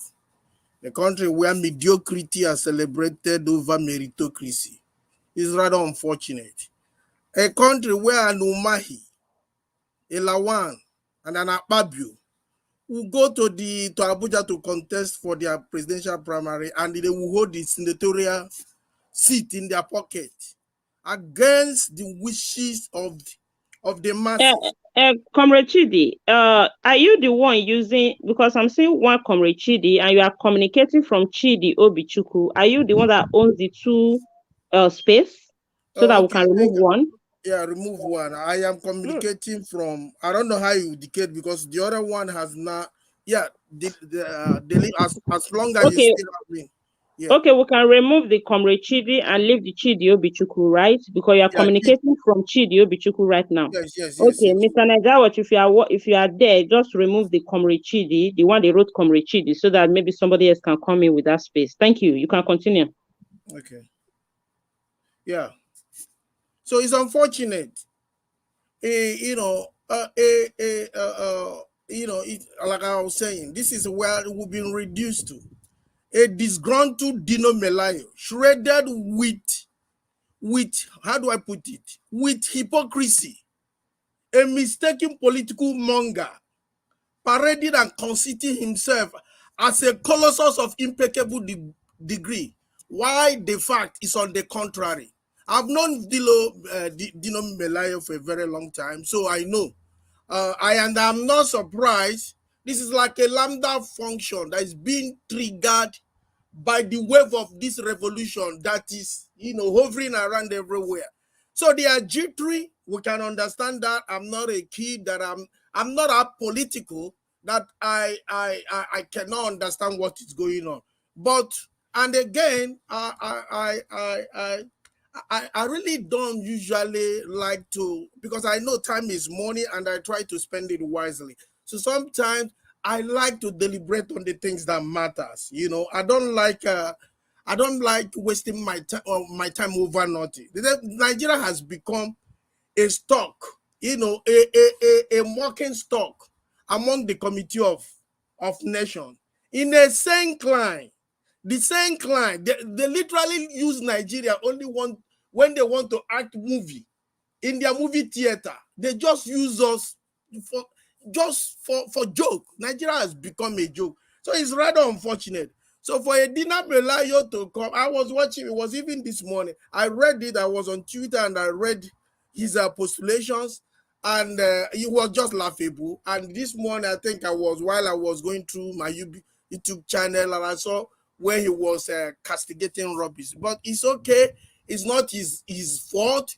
It just be, and again, you see, that is why the youth, whoever is still sleeping, whoever has not been activated to join this revolution should please do so, because you are not actually doing it for yourself. You are trying to pave way for your unborn generation, people yet unborn, for them to just pave a way. And I believe that is what a P2B is also canvassing for. You understand? So to me, Dino Melaye is a political hacker. His interest is centered on selfish aggrandizement. You understand? And it is only such a thing can only be appealing to the gullible, not to, to a larger extent. I know the level of my consciousness. So I know there's no way you will carry me on the back and, you carry me on the back and you are Hello, trying to. Comrade Shidi, can you hear me? Yes, sir. Yeah, please. If you are criticizing Dino Melaye, please, you need to be constructive. We don't allow insult here. We don't allow anybody to insult anybody here. It doesn't matter if he's a public office holder. Please, I would like you to retrieve those insults to Dino Melaye. Criticize him, disagree with him, but don't insult him, please. Well, for sanity and for sanity as far as this platform is concerned, okay, I would draw that comment. But I mean, Thank you very much. I could also leverage on other venues where I can pour my vituperation, because same Yeah. Dino Melaye, I see him every time castigating. So I mean, it's Yeah. But that's our own policy, okay. and it must be respected. Thank you very much, sir. Okay. I will draw that statement anyway. Okay. God Thank bless you. you, sir. Thank you. So, back to the point in issue. My only advice for those, and not only him, those within his political class should be ready, because I see a revolutionary tsunami that is just maturing, and I don't think anybody is going to be able to hold it when it eventually upload. It's going to be like a balloon, that is going to it's going to happen in a very mysterious way. At least we cannot see it. So that is on that. On Wike, meeting Tinubu in Turkey and what have you. To me, that is absolutely inconsequential. I don't want to spend my time. I mean, of what the question is, of what benefit? If I'm saying, okay, I want to deliberate about how, I mean, that is his problem. They've been there. I don't know where. I wasn't there. I was not called when they were sharing their money and their loot, doing whatever they are doing. So I should not bother myself. The only thing I am going to be concerned about, how is their quarrel relevant to my focus, and which is being obedient. So if deliberating on the reason why Wike went to meet Tinubu and like fraternize with him is going to advance this cause, then that why not? We'll deliberate it. But as I talk to you, I don't see. And these are some of the characters that we felt that we want to replace. We really don't want them, except now that the whole revolution is gathering momentum and they are able to come and say, okay, I see no more. You understand? Their sins are coming back, and they join the train. Then we can all team together and fraternize and move on. Other than that, I see no reason, because if some of these political class are gradually being rejected, of what need, of what importance are there? To me, these are distractions. And sometimes when people go and pull up these stories and make it a center, a center topic for people to start killing themselves, indirectly you are empowering them. Because if you make them infinitesimal, inconsequential, then you are rather, you're further demoting them, eliminating them, of course. And that I have no apology to, because the choice you make today, where you are today, is as a result of the choice you took yesterday. So if they had done things that is not speaking well of them tomorrow, that is their business. So everything I am focused now, and with all apology and with all sincerity, in my own little consciousness, in my own little way, I've been trying to pass that information across. What I do is that I try to engage constructive debate, and as it's been healthy at my own back end, I try to engage solid deliberation discussion. And some of these people that are head bent At the end of the day, when two people are arguing, it is only the spirit argument that will matter. Using all parameters, using all metrics, conditions, and what have you. You table it, and at the end of the day, you allow the superior opinion to emerge. Whether they like it or not, I see something that has not been witnessed over the emergence of the project called Nigeria. You understand? It's about to happen. I go to social media and also make calls to see what is going on. And I see a lot is going on. I saw the comment accredited to Anglo Muhammad, and that is, for instance, the video you were playing, Governor Obaseki, the one credited to Ahmed Lawan, Ahmed, what's his name again? So a lot of them have been saying something, and when you see them come to, on air and start, I don't understand. How can a member of PDP or APC, you now leave on how to strategize and market your candidate, and you now make people be a central topic? What does that tell you? I'm not a child. I know what is going on. You will not leave instead of you to strategize and see how you can promote your candidate, and you've now made people be a central topic. It tells you that something is coming. So, and I pray that I will live, by God's grace, inshallah, inshallah, Jesus, that I will live to witness that tsunami. And again, let's not forget that the more they dance their surugede dance in the market square, it is better for us. It is better for the enthronement of genuine political leadership within the ranks of and files of the youth. Is breeding. And that is why I appeal to the conscious and for every well-meaning youth to please leverage on this golden opportunity and reactivate your consciousness. Become a partaker. Become a follower of this movement. It's not about money. And I see persons, I appreciate persons who are sacrificed, just like your platform now, sacrifice everything, and you are trying to even use this forum or avenue to enlighten others. Because you find out, sometimes when I go online and watch, I see people randomly go into the street and they start to, both conscious and unconscious people, they try to know. But there's one major reason. When they interview them to ask them, who are you likely going to vote? You see reactions and counter reactions. Some of them are making their choice, based on no reason.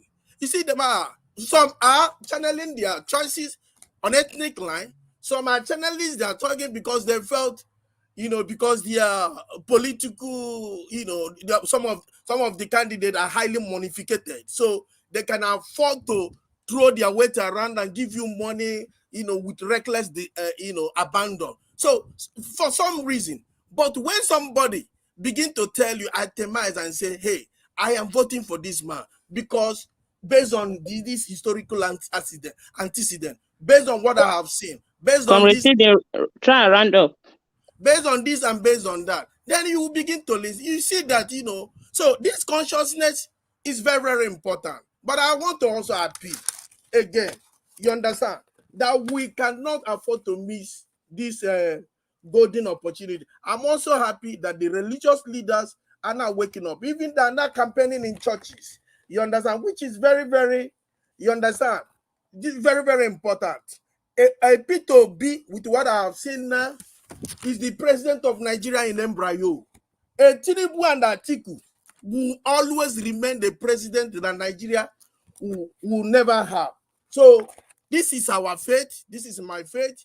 I believe in it. If we miss this opportunity once again, let me reiterate, it will be tantamount or equivalent to catastrophic and total paralysis. Thank you.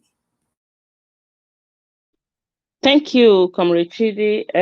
Now we'll be going to Mr. Ogbonski, but before I go to you, I want to thank the people in the comment section once again. We appreciate you. We did not take your staying with us for granted.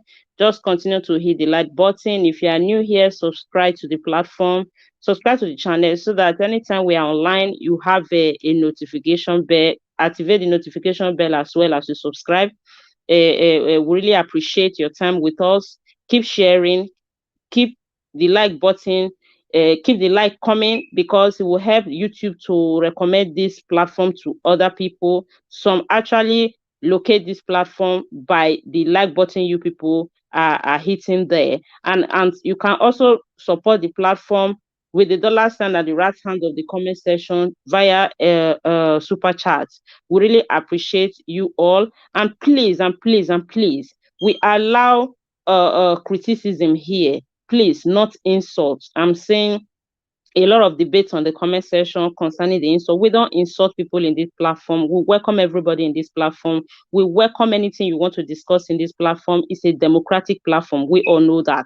But try as much as you can to be constructive over whatever you are writing or saying. That is what we stand for. Is the rule of the platform. Please try as much as you can to respect the rule of the platform. We appreciate you all. We love you. Thank you so much. Now we'll go to Mr. Ogboski. Nice to have you. We can see that you are on duty. We appreciate you for joining us this evening. Now we'll give you the floor to make your contribution.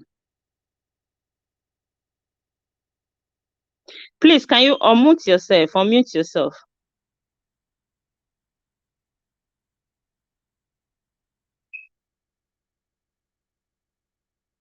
No, we can't hear you. We can't hear you. No, we are not hearing you. Try and unmute yourself. Oh my God, you can't wait this long and get into your turn. We are not hearing you. No, we can't hear you. No, we can't hear you. We can't hear you. Oh my God. And he has been there waiting. We can't hear you. Okay, if you once you are able to unmute yourself, just signify I will give you your turn. But we can't hear you and we can't keep waiting. So let's go to the next person. We have somebody that joined us before that goes with the name Let's Go. I don't know if you can hear me. Yeah. Hello. Yeah, is that Let's Go? Yes. Okay, thanks for joining us this evening. Have you been following the broadcast? Did you watch all the video we played earlier? No, I was too busy at work today.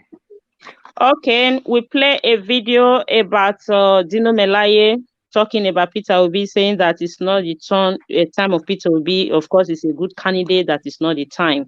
That Atiku married in 4 tribes of Nigeria, have children in all the 4 tribes of Nigeria. For that reason, Atiku can bring Nigeria together. That a northern man cannot trust an Igbo man to do that. Then we went ahead and played a video concerning the declaration of one northern elder, one of the northern elder, Ango Abdullahi, where he was somehow endorsing Peter Obi and Kwankwazu, and saying that Atiku Tinubu have nothing to offer us. Then we also talk about Wike and Tinubu in France, the meeting they had in France. Then with Bode George, of course, accusing Tinubu of not having certificate, and one Honorable Judge Idehen from the House of Representatives of Edo State, which we lost this morning. That is what we are discussing. So, can you make your contribution? Yeah. First of all, I'm very sorry for the death of the honorable man. May his soul rest in peace. Amen. Thank you so much. Yeah. What I want to say, based on what Dino Melaye said, when you listen, maybe when you listen to what Dino Melaye said, that is the voice of a failure, totally failure. You can see the failure in his face, in his speech. You can see the anger, right? So what Dino Melaye is saying is that PDP has lost it. Criticizing Peter Obi make him more popular, make people love him the more, make people who don't know him to know him. So I thank him for doing whatever he's doing, because that is energizing Nigerians. Okay, and believe me, God is using APC and PDP to turn things around.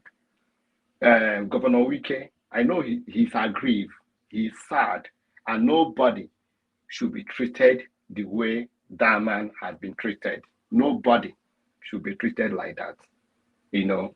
So to be meeting Tinubu is good for us, because if Tinubu, if Wike want to work with Tinubu, there'll be crisis in River State because Rotimi Amechi is still there. And based on what Wike has said in the past, he is going to discredit himself for future, you know, of political ambition. So it is good thing for us. I remember in the Bible, when they were building Jericho, later on, they want to challenge God, and God put confusion by using their language and different languages. That is what is happening now. Everybody blaming each other. In PDP, they don't campaign. They blame each other. In APC, majority of them are aggrieved. So now what does that tell us? That tells us that there is a lot of things going on in Nigeria. So if Wike work with Tinubu, they're going to fail, because a lot of people will not support Wike.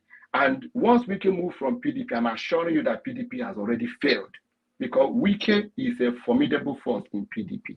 So PDP, if I were PDP, they will have to do everything possible to get Wike back on board.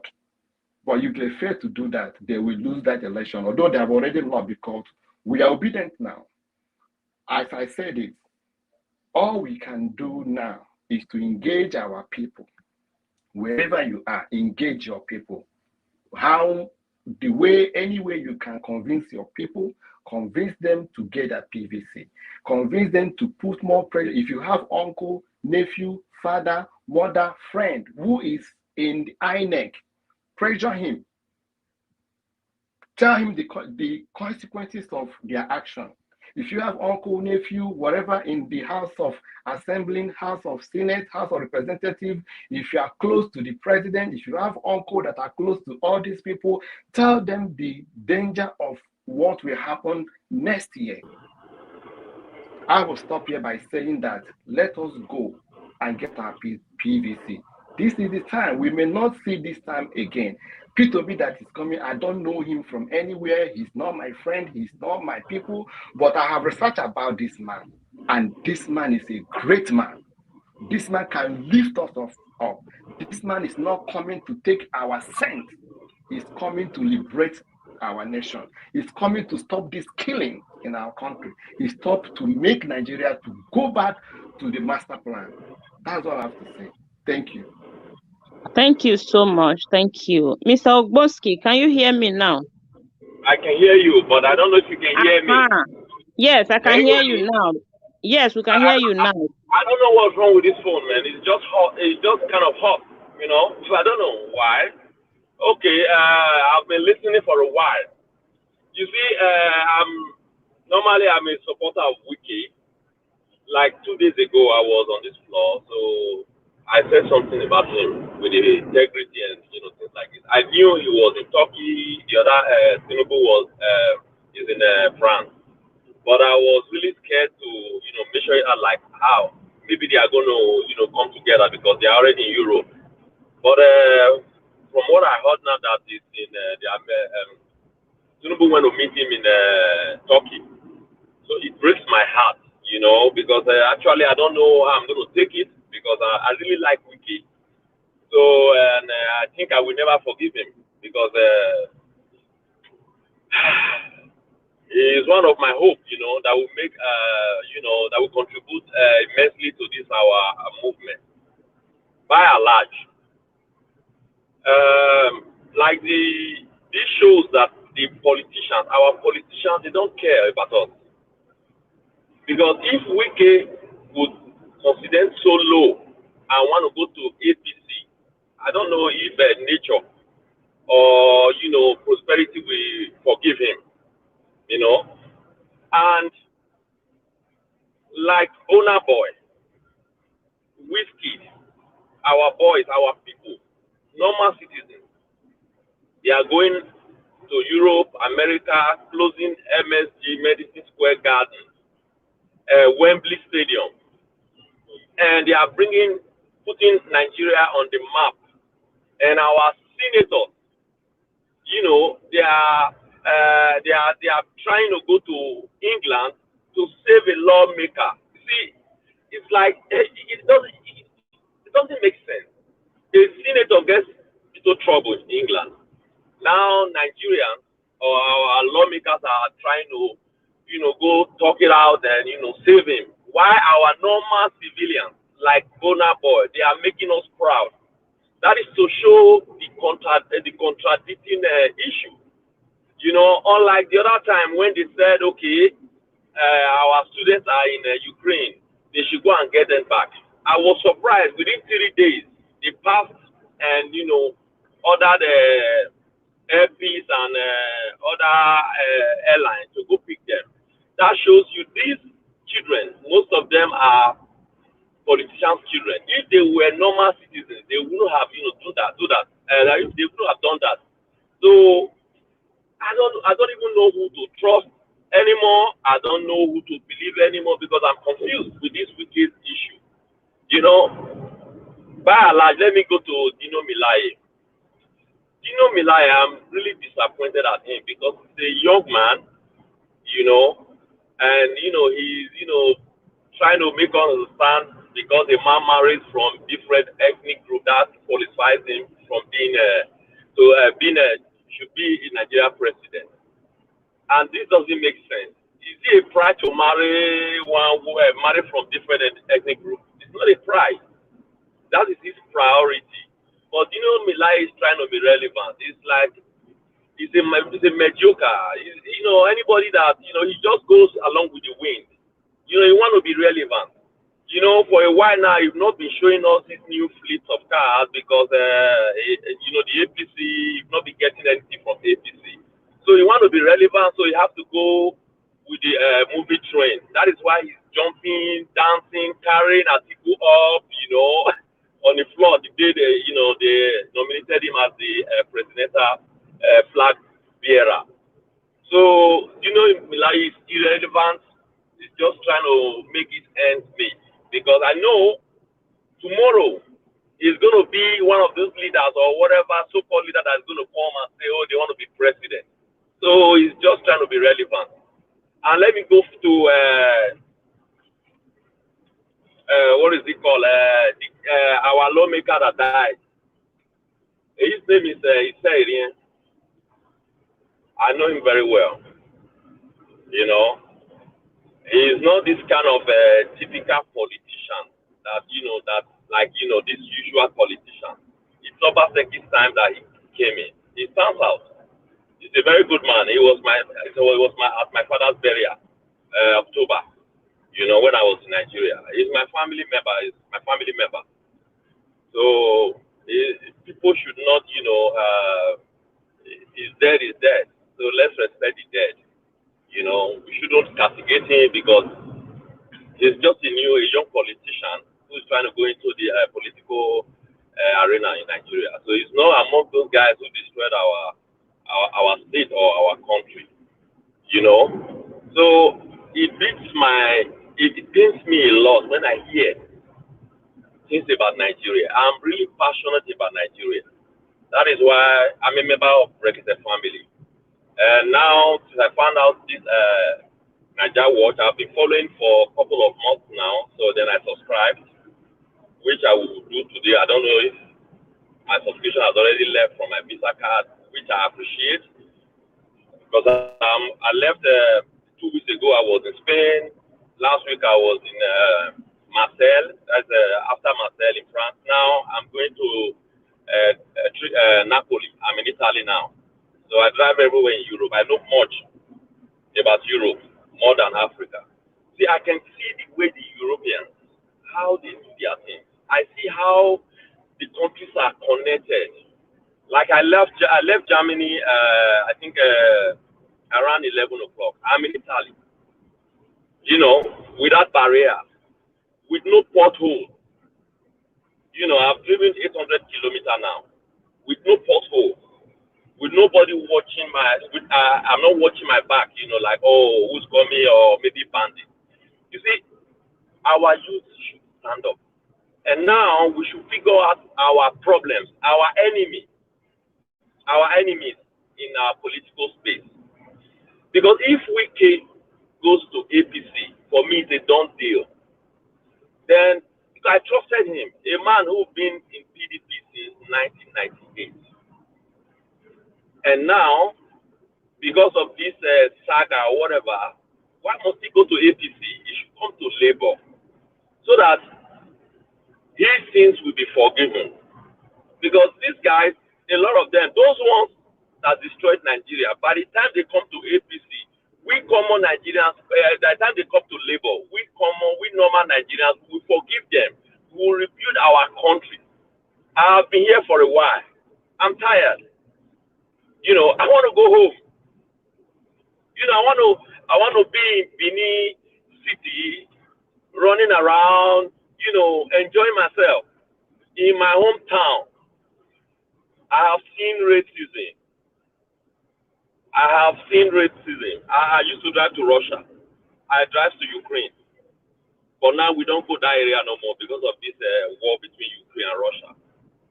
You see, the problem we blacks are having is like when they tell you home problem. No matter what you do, no matter how good you are at your job, they will never respect you because you are an African. They will never, majorly a Nigerian.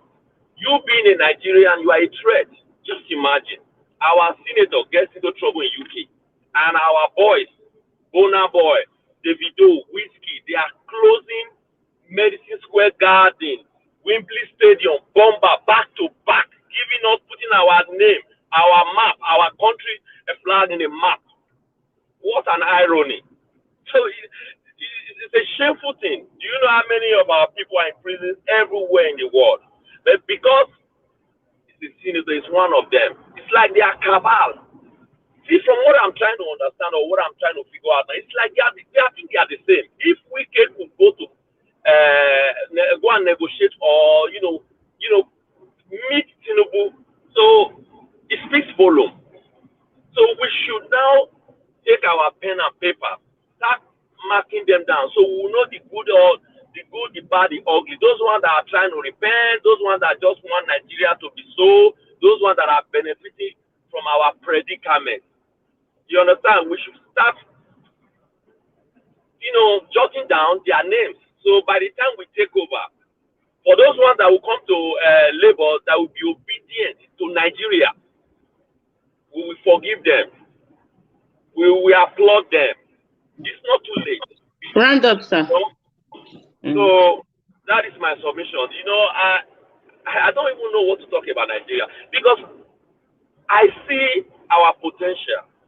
I know we have it. I was last month in Bulgaria at their border between Romania and Bulgaria. Everything, there is a bold, wide sticker there. Be careful of monkey pox. I was ashamed.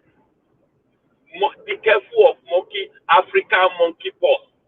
That is the only border I've seen that logo or that banner. So I shook my head. And these are people, they don't have nothing. They have nothing to offer. But we have a lot. We have the natural resources. We have the land. And just few people are making us poor. They are pressing the majority, stealing our resources, taking their children abroad. By the time you go to Marbella and you go to South Spain, you see big mansions just locked. These houses are owned by our politicians. And they don't even live there. I see a lot. It's good now that by the time they come around, this Ekuremadu, it's my city they disgraced him last time, Nuremberg. I was there when this Apple or these guys, I don't want to name their name. I know them, I was sitting there in this their new year, whatever. I didn't even know him till they started wooing him, showing him an egg. I should go back, things like this. Then the police came and they took him away. My sister, it's painful. Hello? Yeah, thank you so much, sir. We understand. We feel your passion Anytime I and your go, pain.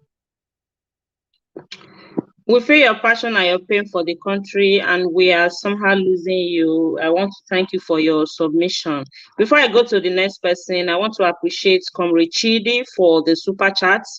Thank you so much. We appreciate you, Comrade Chidi. And I want to urge everyone watching us, you can as well support the platform. By doing so, the dollar sign is just at the right hand side of the comment section. Support the platform to keep the platform moving, to keep us doing what we are doing for our dear country and the way we are educating ourselves here. Thank you so much. I would like to go to Engineer Joseph that is just joining us. Then after which I will go to Mr. Charlie. Engineer Joseph, can you hear me? Yeah, I can hear you clearly. I hope you are hearing me. Yeah, good Can you evening. hear me? Thanks for joining us. And have you been following the broadcasts? Yes, I've been following the broadcast. Okay, brilliant. Yes, Just go ahead yes, and make your contribution concerning the videos we played earlier. yes. I would like to first of all extend my condolence to the family of the late honorable. I pray for the repose of his soul. And Amen. Thank you so much. forward, yes, moving forward, talking about, I would like to comment about the Wike issue first. Wike alleging as in the news of Wike meeting with Tinubu. What, like me as a person, I like discussing on the way forward. That's really what is important to me. I don't really like dwelling on some of these negatives or going round over some of these issues. Because right now, what is important to me as a person is that on the 25th of February 2023, our candidate Peter Obi should emerge as the winner. Because if that doesn't happen for me, that's it. I'll just pack my load and leave the country for them. That's just it. So starting with that wiki issue is that there's an opportunity in 2023. There's an opportunity that that will ensure that the victory of the election in 2023 will not depend on the aligning or the realigning of political heavyweights in this country. What would determine the victory of the 2023 election is the resilience and doggedness of Nigerian masses, especially the youth. We should really understand that, because the way it is right now, no matter how powerful you are as a politician, you are a political masquerade and all that, Nigerians from the north to the south, they are the ones they are the ones feeling the pain. They are the ones that know what is happening in the country. So even if you come out now and then because you think you have the political muscles, you come and tell people to vote for the wrong candidate, then they know who is right and who is wrong. So all those kind of influence won't really matter in this 2023 election. So that's why in the Obi's camp, Peter Obi's camp, they should focus more on talking with the people that really matter. Different groups are in the north, in the south, in different parts of the country, not just relying or putting a lot of focus on some of these big political heavyweights, because that won't be what will determine the success of the elections in 2023. So that's what is. Whether he decides to go with Atiku or go with Tinubu, that won't really determine them winning the election. So Peter Obi, we should just focus on what is important: the masses, the youths, and the major stakeholders that we need to carry along, pass the message to them, and do the hard work that is necessary. So that's it. Okay, Engineer Joseph, are you joining us from Nigeria? Yes, I am. Okay, brilliant. I want to ask Yes. you a question concerning the interview of the northern, one of the northern leaders, the Alaji Ango Abdullah.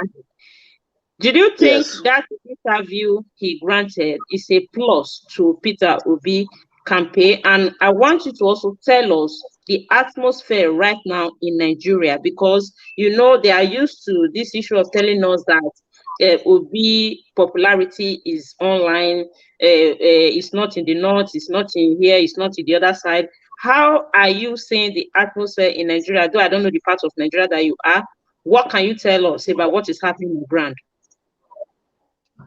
Okay. I'm actually part of. I told you I was in APC for like 8 years, but right now I'm in Labour Party because of this OP. I left APC. I'm in Labour Party right now. I'm even part of the support group, one of the major support groups of Peter Obi. I'm even one of the coordinators. So I have some good information and I know what's happening on ground. So the interview yesterday, when I made some remarks, I even mentioned the interview. I talked about it briefly. It's positive. It's positive.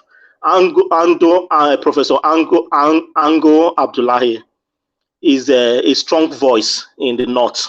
He's the leader of the Northern Elders Forum, and him telling Nigeria outrightly that Atiku and Tinubu don't have much to offer Nigeria at the moment. That candidates like Peter Obi and Kwankwaso are better off for now. It's very, very positive. You can see that, like, even Kwankwaso is from the same geopolitical zone with Buhari. So you don't even expect someone from Northwest to succeed Buhari. So there are so many things that are working against Kwankwaso. Kwankwaso has the normal popularity, he's a grassroots politician, but there are so many things working against him. But for Peter Obi, there are so many things working in his favor. So many things Okay, working in his favor. okay. If I may ask, sorry that I'm coming Yeah, into your space, but sometimes I really like to interact with people that are on ground, because it seems that some people are still taking the diaspora for granted, saying that we are making noise online because we can't vote. Sometimes we are really interested to know certain things. You said you belong to yeah. a certain group of Peter Obi supporters. I don't know Yes. if that movement, it doesn't consist quite a northern youth, quite number of northern youth, and what is if they are, if you people have, what is their reaction to this interview of this Professor Abdullahi? Is very positive. It's very positive. You know, popularity starts from a place. It has to start from somewhere, but it's moving. Obi, some months back and now, you can say the popularity is more in this southern part and then the middle belt, Abuja. But then when it's about the north, even before now, like a month ago, even in the north, we already started penetrating some areas in the north. As even tomorrow, the coalition of northern groups or northern youth for Peter Obi, they are having their inauguration tomorrow, I think in Kaduna, all the 19 northern states. It's a massive program that will be taking place tomorrow. So there are a lot of activities happening. Even in Benue State, that it's also part of the northern states. Just today, there was a major rally by I think the governorship candidate of Labour is even a sitting House of Reps member. He has been in House of Reps for I think his third term or so in House of Reps, so it's popular. And then if you look at the pictures coming out from Benue, it's very impressive. A whole lot of work going on. And then in the far north, there are so many work going on in Gombe, in Kaduna, people donating their buildings for Labour Party offices, for offices of support groups and all that. So a lot of work is going. We have some time. We have some time before the main elections campaign will commence by the end of September. Then people will be able to see a better picture. Because before then, we want to have good presence, formidable presence in every single, in the 176,864 polling units across the country. Right now, we have about more than 260 support groups. There are a few of them that are national, that already have presence in every single state in the country. And from the state, you have state coordinators, they have local government coordinators, they have ward coordinators. So right now, they are penetrating to the polling units. Like in my ward, in my ward we have 71 polling units. So what we are doing right now is to get to that polling unit, get the coordinators for each of those 71 polling units. So we are doing that in every single ward. We tend to have that presence, that structure in every single ward, in every single polling unit in the country. So we've already gone far. We have a timeline now. We're working hard. It's a lot of hard work, a lot of resources. People are donating their resources, finances, and all that. So it's a lot of hard work that is going on. So a lot of people saying that it doesn't have structure and all that. I don't really know what is going on. If you are actually involved, you will know that yes, every single day, a lot of hard work is going on, helping people with voter registration, transfers, and all that, getting their PVCs and all that. So every single day, there's a lot of work going on. So it looks very nice. Everything is going on very well. Thank you so much, Mr. Joseph. It was really nice talking with you, and I think that explanation is so positive for people like us that have the hope for a change and a better Nigeria. Thank you so much. I will come back to you because I have more people joining us, and please. The people that are just joining us, I will plead with you guys to like just bear with me because you people are coming in a little bit late and you will not have that too long time to speak like people that has been here earlier. So Mr. Alex, I see you. Mr. Tiobala, I see you. I will come back to you guys as soon as possible. Now we are going to Mr. Charles. Mr. Charles, please, I don't know if you can stay with your 3 minutes to just deliberate on the issue we're talking about. Mr. Charles, unmute yourself. Have you been following the broadcast? Actually, not very long, but with the little, I've listened to a couple of people and I can get exactly what you guys are discussing.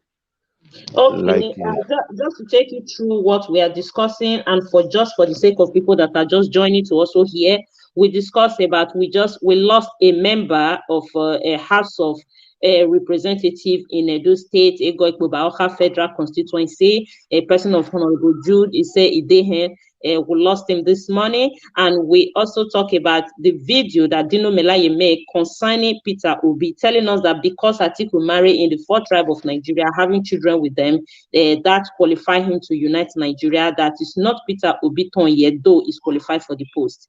Then the other one is the visit of Wike to Tinubu in France, and the declaration of Professor Ango Abdullahi, one of the northern leader, urging Nigeria, so telling Nigeria to look up to Peter Obi and point sure that Tinubu and Atiku have nothing to offer Nigeria. And Bode George as well, of course, accusing Tinubu of not having the primary and secondary school certificates. That's the topic we have been deliberating on. So I would like you to throw more light on what you can tell us about the topic. Thank you. Thank you, my sister. About a member that died in the house. Well, I sympathize with the family. May God comfort to them. That's all I can say. Thank you so much. But we will appreciate if you will be a bit more audible so that we can hear you better. Your voice is a bit fainty. Okay. I say may God comfort to them. That's all I can say for them for now. All right. Thank you so much. About Dino Melaye. We all know that Dino Melaye, for a long time now, he has not been in the system and he is hungry. He knows that if he is in the labor, nothing will shishi cannot be given to him. So he needed a place where he will be offered something. And we all know that Atiku is a money bag. He can offer anything just to keep the environment noisy. And for those who can keep the environment noisy are people like Dino Melaye. As long as you give them something, they will keep on, making sure that the environment remain noisy. The name of this person is being mentioned. So I don't have a problem with Dino Melaye. What is my business with somebody marrying from 4 tribes? That is a sign of irresponsibility. As far as I'm concerned, that alone disqualify Atiku from being a Nigerian president.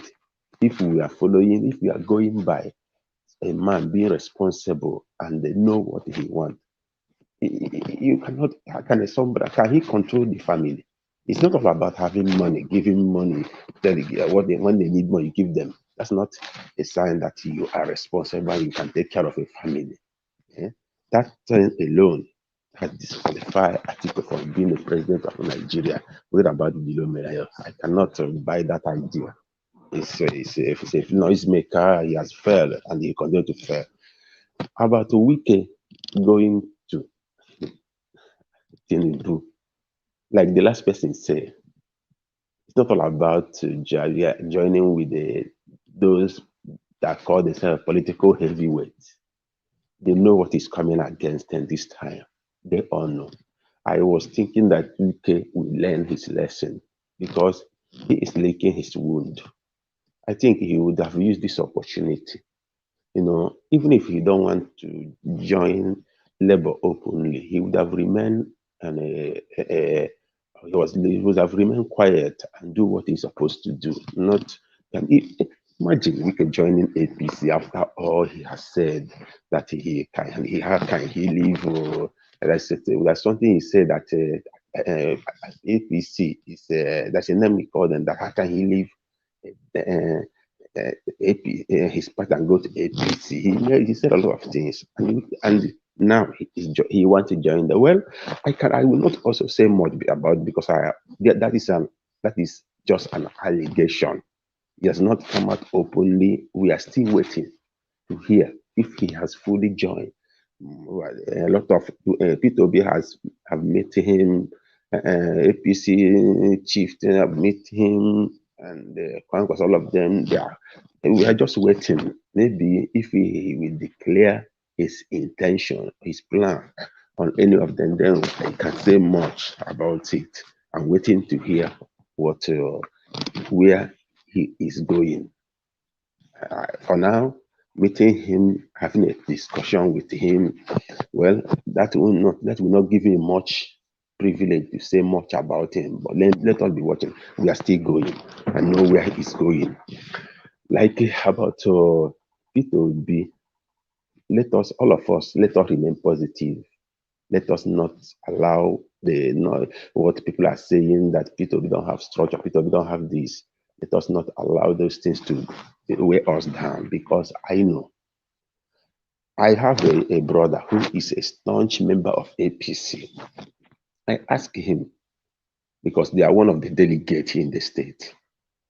I asked him from Imo State. I asked him, what is happening? What are you guys saying about this new movement that is going on in Nigeria? And what is your take? Do you think you guys will continue to be in power? What he told me, look here, all they are doing in APC is just to collect the money. They know that they are going to bring money. But as for who to vote, they all know that all of them, they are backing Labour Party to be. He said it's not all about Labour Party, it's all about Peter Obi. They are individuals. So nobody should talk about APC, what is happening that they say APC and the PDP, they have been rejected. They are just waiting for them to share the money as they have been shared, let them collect their own share. And I've watched, this P2B of 18. I watched the Labour Deputy something assistant chairman. He said something. He said that they will support Labour Party, that they have all their armies, all their delegates. They will command them in all the world local government. On the day of election, they will make sure that they mobilize them to make sure that they monitor everything. And we all have seen how even the churches, the pastors, if we can listen very, very well, many of them we can see how they have been propagating this about this law property. They have been doing everything to make sure that they advertise them. Let us not allow people who want to, looking to a way to be relevant, what they are saying, P2B is only in social media. Don't mind them. Even social media is it's a strong weapon, a strong tool to dislodge every government. They know what social media can do. It is the same social media, but this one did a lot for APC before they came into power. They know. So let us not allow them to use their propagandas. What is social media? It's only a social media. If it is only a social media, why are they? Why can't they go and sit down now? If nothing is happening on the grassroots, why are they coming up to say, bit of this social, it will face out like every other they know? If I know that what you are doing is not a threat to me, I will be sleeping. I won't be making noise. I will allow you to continue till at the end of the day, what that I want to do, I still do it, and it will serve as a lesson to you. But they know that social media is a strong tool and weapon to dislodge and to uplift and to make something strong. That is why they're crying, they are lamenting, they are saying all manner of things. Look, P2B's movement, this movement is shaking them. It's a threat to them. They know they are being rejected. They know people have turned their back at them. What is happening that they have never seen it before? The masses, the youth. Look at the, do you know how many people that are hungry in Nigeria? Do you know how many people that are jobless? How many people who don't know where the next meal are coming from? How many people who are living in fear every day? Do you know how many people that are dying, that have no access to good Medicare? In my village, for my mom to go to hospital each time she want to go to hospital, I have to pay 10,000 naira for a taxi to pick her up because there is no road and we have an APC governor governing us. We have APC this, APC that governing us. Do you think people are happy? People are not happy. They know. Let us not allow them to do so. Let us Please. not allow. Okay, my sister. So I think all I want to say is let us remain positive. What we are doing on social media, it is working. It is really, really working. They know. And let us continue to be telling our people, educating them, letting them to know that the harm these people have caused on them since of almost 20 years now, and open their eyes to what is coming to them. Thank you, my sister. That's all Thank I you want to so say. much, Mr. Charles. We appreciate your contribution. It's so sad to hear that pathetic story about your mom going to hospital. You have to spend 10,000 just for transportation. It's really, really sad. That is why we are here putting our voice together, trying to see how we can take our country back from these people, these so-called leaders that we have. So moving from you, we are supposed to, Mr. Alex is supposed to speak now, but it's like he's going off and on. So before probably he comes back, let's go to Mr. Tiobala. Mr. Tiobala, good evening. Good to have you in the broadcast. Thanks for joining us. I explained earlier what we're talking about if you did not watch the video earlier. So you can make your contribution. Try as much as possible to be brief. We'll spend some time here so that we can go to 2 minutes round more around up. Thank you. You have the floor. Okay, thank you so much, man. May God bless you. First of all, I want to thank you for the way and manner you are handling the program, making it interactive is quite commendable. And I also want to Oh, thank you so much. you're welcome. I also want to use this opportunity to thank the Northern youth for the effort they are putting on so far. Because what I'm seeing on social media is quite commendable as well. Because over some specific period now, I see them marking different signboard, coming up for different group and all.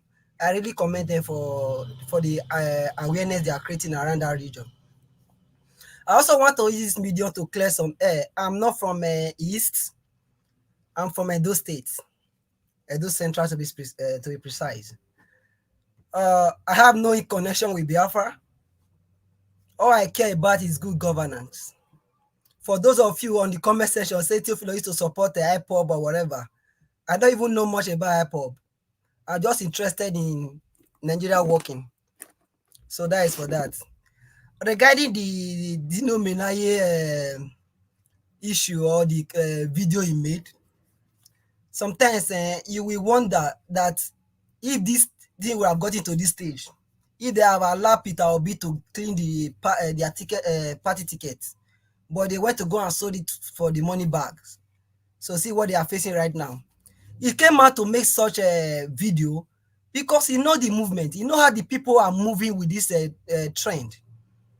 I have people in my community, to be precise, to be frank, they are PDP members. PDP members. These are people championing the movement of Peter Obi today. Not as in every locality, everywhere you go. So I really see no reason why a reasonable person will not follow this trend.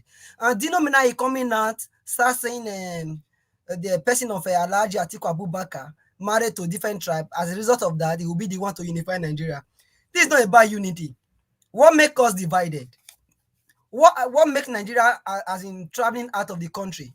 It's because of the situation they find themselves. No, as in majority of Nigerian youth, graduates, people who learn work and the other cannot even afford to feed themselves today.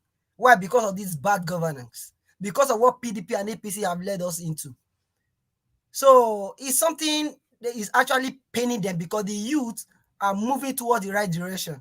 So they will come up with different allegation or with different postulation or theory telling the world this and that, this and that. But it's so unfortunate for me to hear this from the person of Dino Melaye that the Fulani will not trust whatever. Are you being ethnic here? We are talking about somebody who can deliver good dividends of democracy here. Someone who is competent enough to lead Nigeria to the next level. You are talking about who we trust that. So I think he should go have a rethink because before now, what I want people to really take into consideration is that before now, we used to have two political parties fighting for that position. Now we are now having about 4 major political parties with other ones, still coming up. So it will be very difficult. They don't even know who to castigate now. I know of a particular channel, every day on his program, what he talks about is just Peter Obi. So at the end of the day, it will be very difficult for them. They don't even know who to catch this time around. At the end of the day, they will have them lose woefully. I see Peter Obi clinching that ticket. Regarding the video of Ango Abdullahi, I'm sorry if I did not pronounce it well. As in, these are northern elders or some able men or viable people in the northern region who are seeing how the trend is going, who also want a better Nigeria. Looking with the way the man articulates his opinion, you will understand that these are reasonable human beings that want Nigeria to work.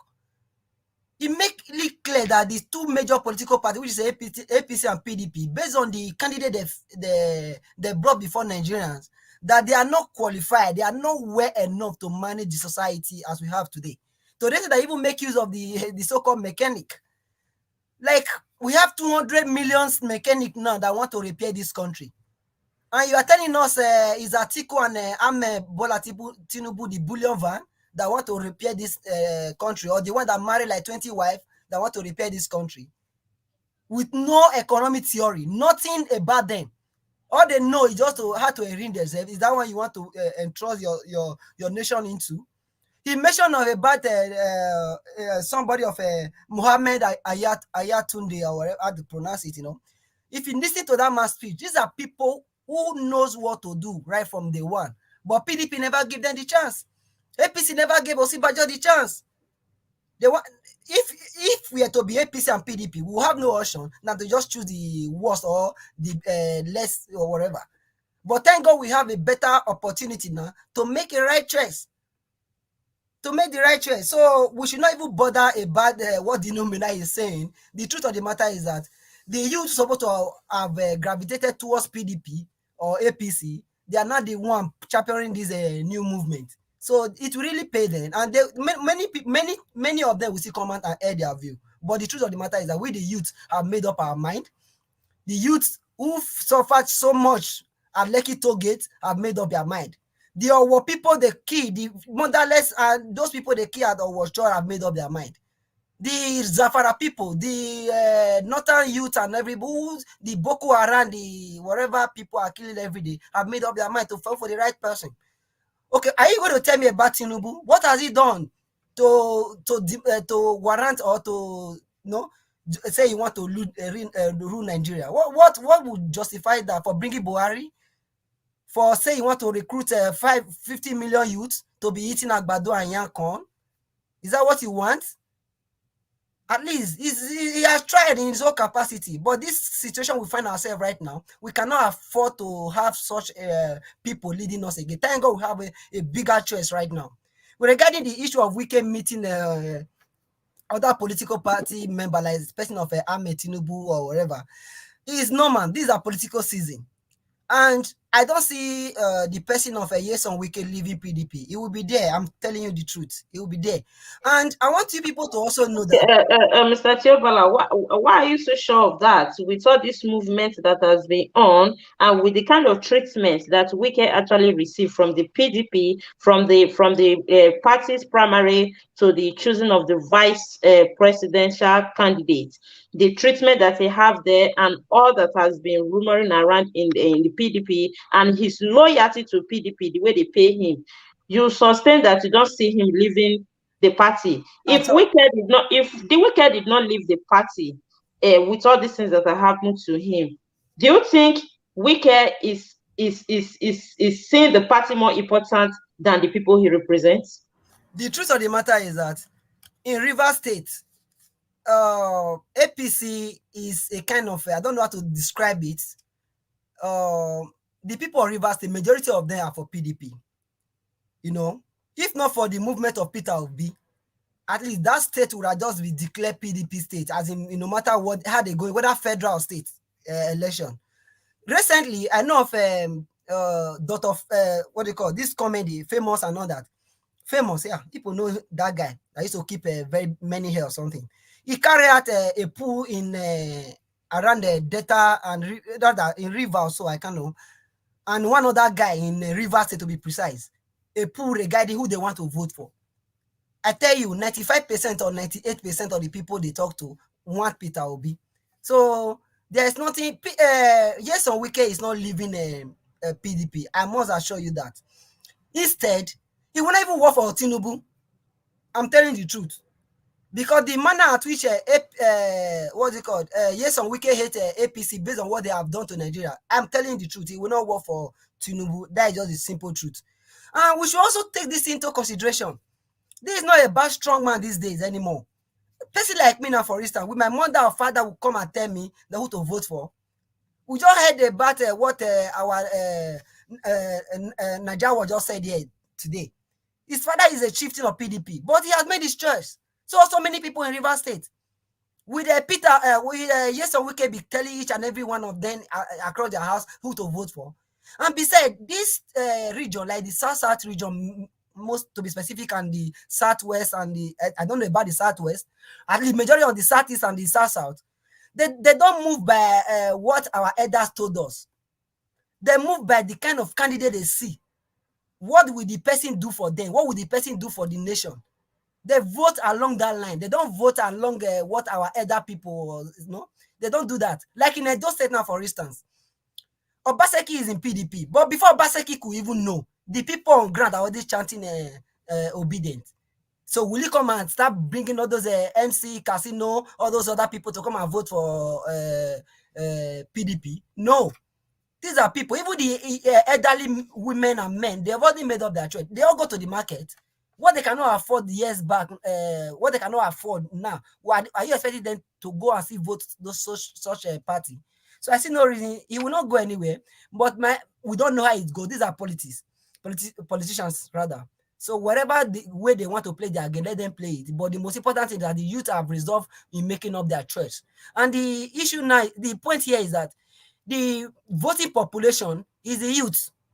We should all do this calculation. We have almost, before this new registration, we have over 80 something million registered voters. No matter what, plus or minus, we should be having like 60. You know, and in the recent elections they have had over the years, we find out that only 30 million registered voters have come out over the year to come and vote, 28 and all that. What about the 60s? At least I have some friends who are lecturing in the University of Benin, Unilag and all that. I know the tune they are tuning right now. These are people that want to vote for competency. Are you going to bribe them with millions or what? Or is it the people who cannot have seriously? As in Nigeria youth have made up their mind, and it doesn't matter whoever the politician is dancing towards, whatever. It's not really the issue. Regarding the issue of Tinubu and his certificate saga, it's so unfortunate that with this modern war, we still have some people contesting for presidency who does not even know where they are from. We don't even know Tinubu, whether he's a Lagosian or from Ibadan, but however, he's a Nigerian. That qualifies him. But we want to know him. How old is Tinubu? What is his real name? Which primary school did he attend? Which secondary school did he attend? Fine, if he say he attended University of Chicago or Chicago State University, we want to see the certificate. And how did you enter Chicago State University? Did you attend primary school here in the UX? Or did you write all this GED or something? How did you manage? What was your name while you were in Chicago? And we want to know. These are questions we are asking. We are not asking too much, so that the person that wants to lead the nation, we want to know you. That's just a simple question Nigerians are asking. And besides, wherever we have already seen Tinubu, we know his past history. We know the allegation leveled against him regarding drugs trafficking he has engaged himself with. He should come and clear the air. Nigerians are not fool. We want to make our choice. They cannot tell us what to do and what not to do. I think somebody asked a very vital question yesterday regarding the issue of people registering a voter's card and Niger Republic and all that. I want everybody to know that we should rest our case for them. We should not even bother, because there's not only 2 political parties right now. We are having 4. So whatever they are going to do, everybody will speak out. So we are all on ground. And Dino Melaye should think very fast and work with the youth if he wants political relevance. Thank you so much, Mr. Tiobala. Good 18, you use the statement of we don't know how these politicians will end up in the case of Wike, because we can never say never, because some people are even totally disappointed. Even see him holding meeting with Tinubu, knowing the way Wike is with APC, and knowing the way he position himself for people to be seeing him to be that kind of no-nonsense politician, or a straightforward politician. And in the area of Tinubu, it's really, really so sad for we to see leaders that are trying to go into the leadership seats without even a certain low degree certificate to show us, which means they are giving our youth a very bad example. Some people will start seeing education as a scam. Thank you so much. Then Mr. Alex is here right now. We'll go to Mr. Alex. Then after which we'll go to Mrs. Somo here before we go to 2 minutes round and round up. Then Mr. Alex, good to have you in the show today. I think you were here when I explained the topic we're deliberating on before. So I will leave the floor to you to make your contribution. Thank you.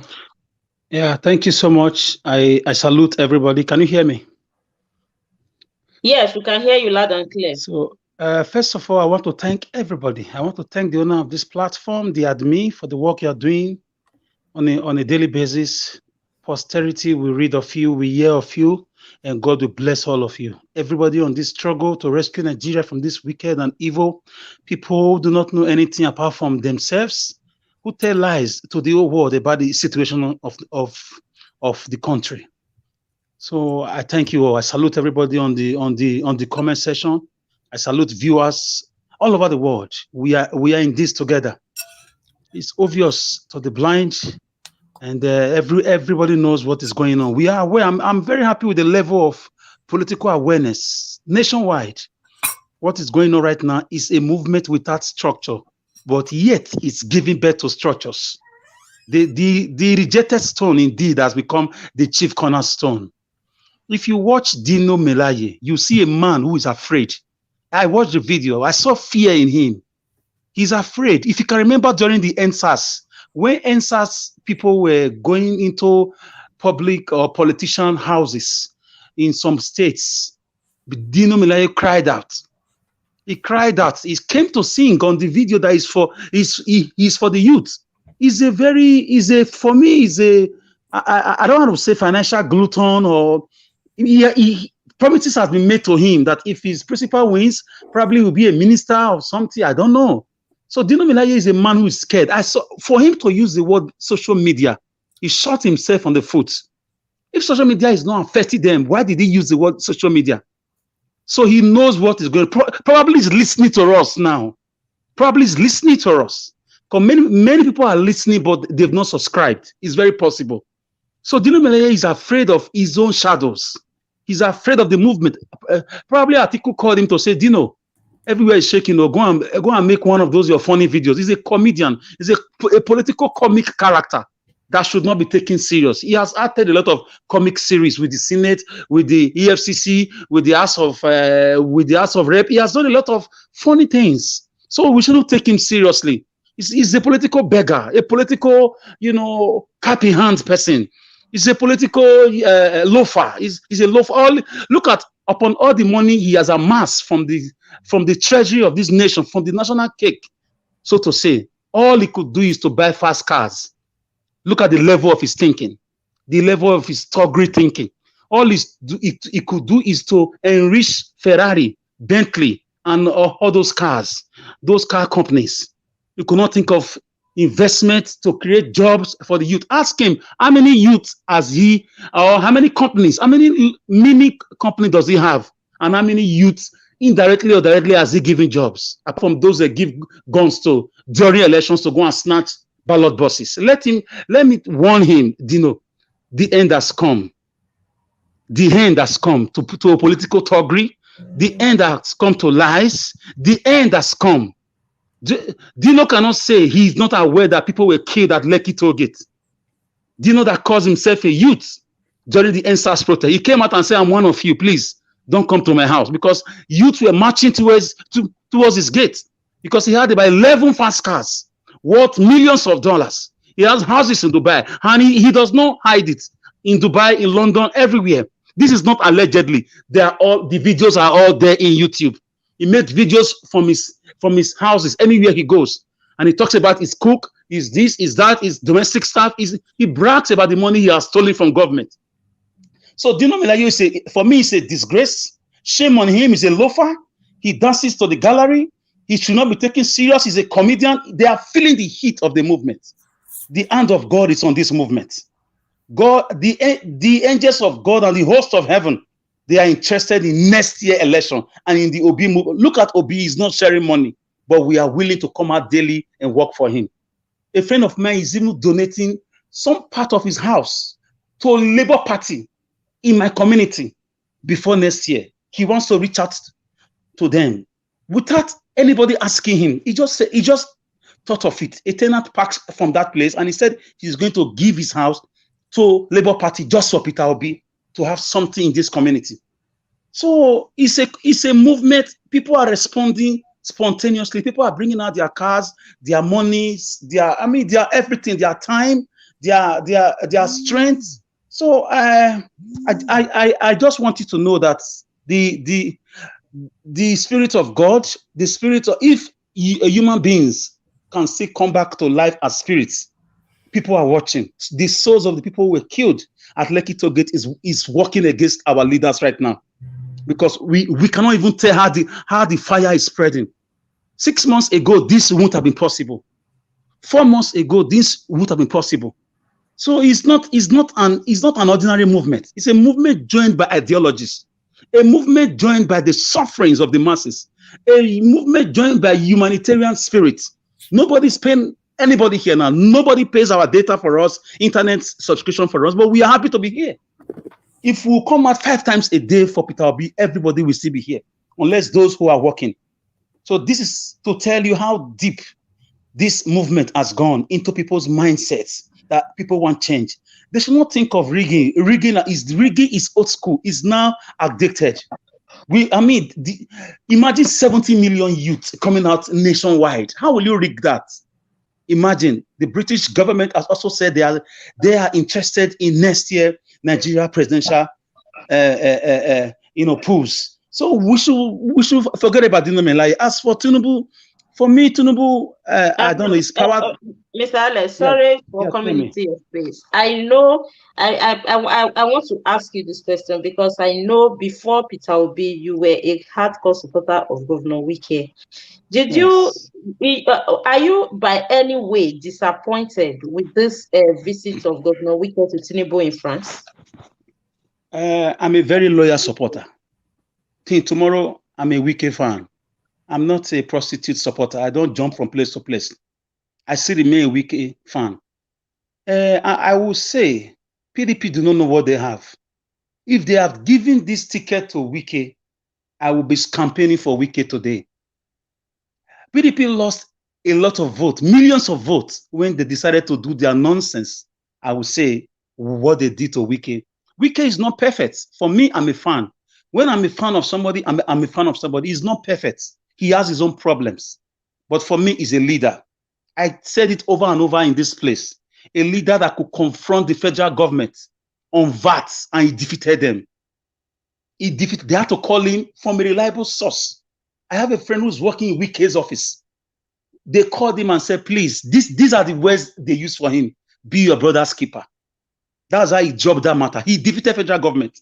During coronavirus issues, white men were given presidential pass, like a ticket to come to Rivers State, in spite of a no-flight zone. Wike picked them up because he was protecting Rivers State from being affected by these white men who were strange, because then the testing machines were not out. During Bonkri issue too, Wike also went to the creek personally. Whether it's a political stunt or not, I don't care.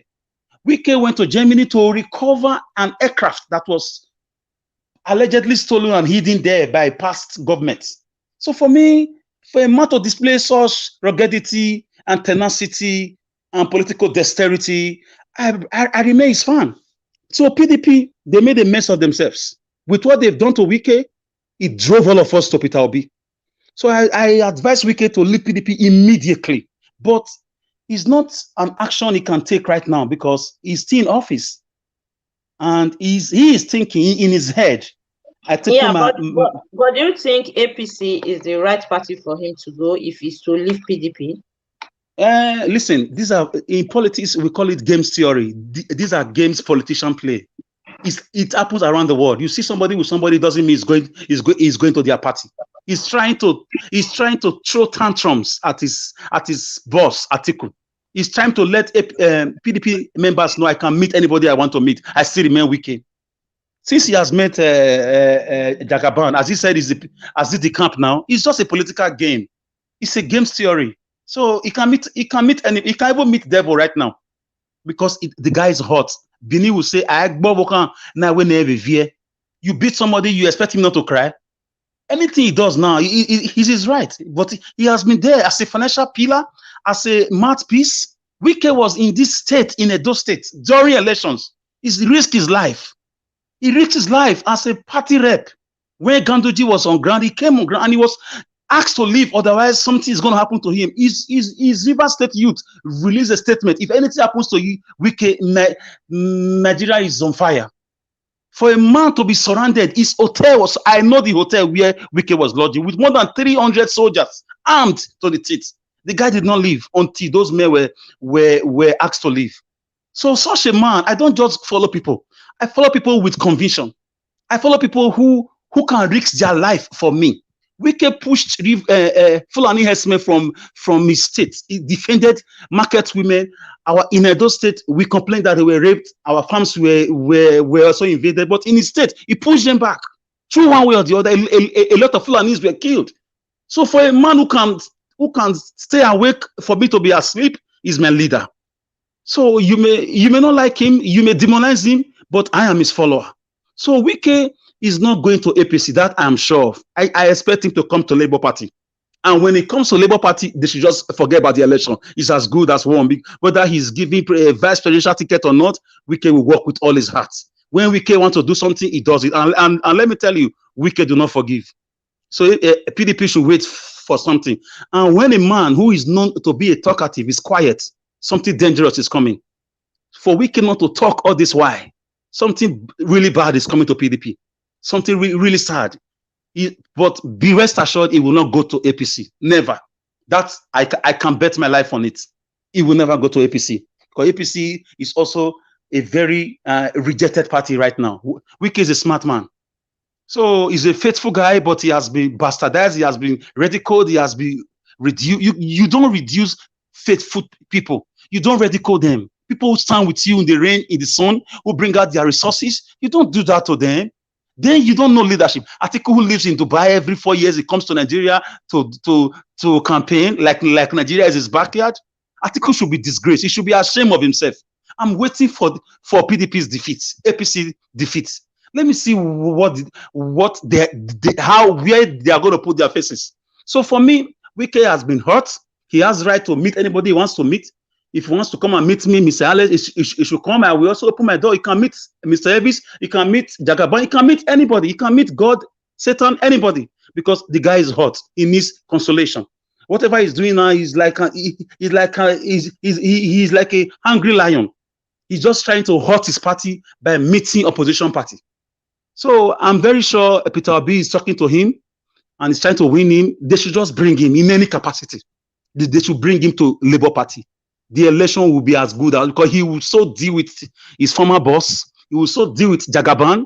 Anything that crosses way, he will deal with them. I know Wike he's a committed person. When I say deal with, he know how to use words on people. He may have said something against our governor here.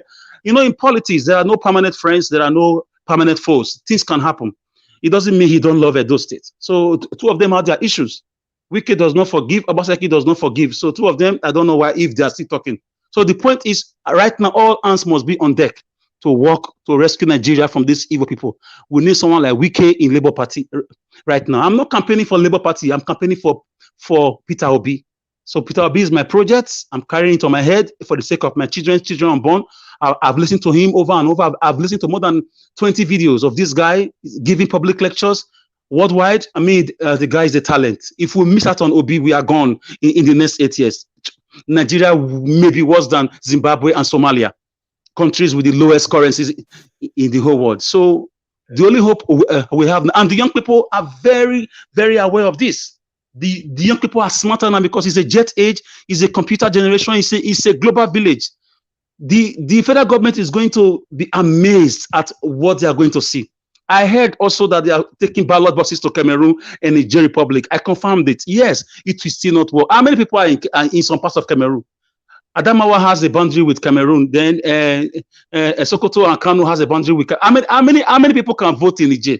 So we should just guard against all those manipulations. But imagine 75 million youths coming together to say Peter Obi. It will be too overwhelming to rig. The rigging machine will be damaged. In fact, it's damaged already. So they are feeling the heat. They are sending their comedians like Dino Melaye to come and try to put some stunts. It will not work. We already. Finally, let us keep the heat. Social media has come to rescue. Social media has come to stay. They are feeling it. Their children, their wives and girlfriends are on this social media. They are giving their report, and the report is not good for them. That Peter Obi is taking over the whole nation. Thank you, guys. Thank you so much. Thank you so much. Then, Mrs. Omoye, please try and utilize your 3 minutes. I'm going to be giving you 3 minutes right now because I'll be going for 2 minutes to round up. I don't know. I think you have been following the broadcast. You know what we are talking about. Then I will leave the floor for you to make your contribution. Can you brief me again? Because I had to leave and come back. What are we talking about? Dino? I started with is it Dino we're talking about, or is there anything additional? Yes, we're talking about Dino because I don't even think you will have time to explain all Dino and the Dino and the Wike and the Tinubu's meeting, then Bode George accusing Tinubu of not having a certificate, and the Honorable Jude Idehen that we lost in Edo State. a member of House of Representatives, and the declaration of Professor Ango Abdullahi about telling Nigerians that to look for Obi and Kwankwaso, that Tinubu and Atiku don't really have anything to offer Nigerians right now. That's the topic we are treating. Okay, so I'm not going to be long, actually. So, because Alex, I have to salute you. Thank you very much. You were very, very clear and very you laid out everything that I had the intention of saying. You literally took the words out of my mouth. So, thank you very much, sir. I really appreciate that. Everything that you have said, 100%. Now, the only thing I'm going to add is that we cannot give up. I had somebody on my live yesterday that was calling and she was saying she's worried, because she feels like, these people, they're very unscrupulous. They're going to do all kinds of things. I say, remember during Abiola's time in 1993, he was a clear winner, even with the rigging and everything. He still came out on top. But the evil people did not allow him to take the mandate. So this is a different time now. 30 years after, or almost 30 years after, the Creator is giving us another opportunity to take back our land. We cannot afford to make mistakes. It is too costly. So I'm just going to use her as a yardstick, leveraging on the concerns she said with me yesterday, to also encourage anyone on this platform. Do not be discouraged. Do not be dissuaded. Stand firm, because it is only in your positivity that we will all see to it that Peter Obi gets to be the president and is able to lead our society with our help. But it's not just up to him. With our help, and we will also hold them to their feet to the fire, even when they get elected.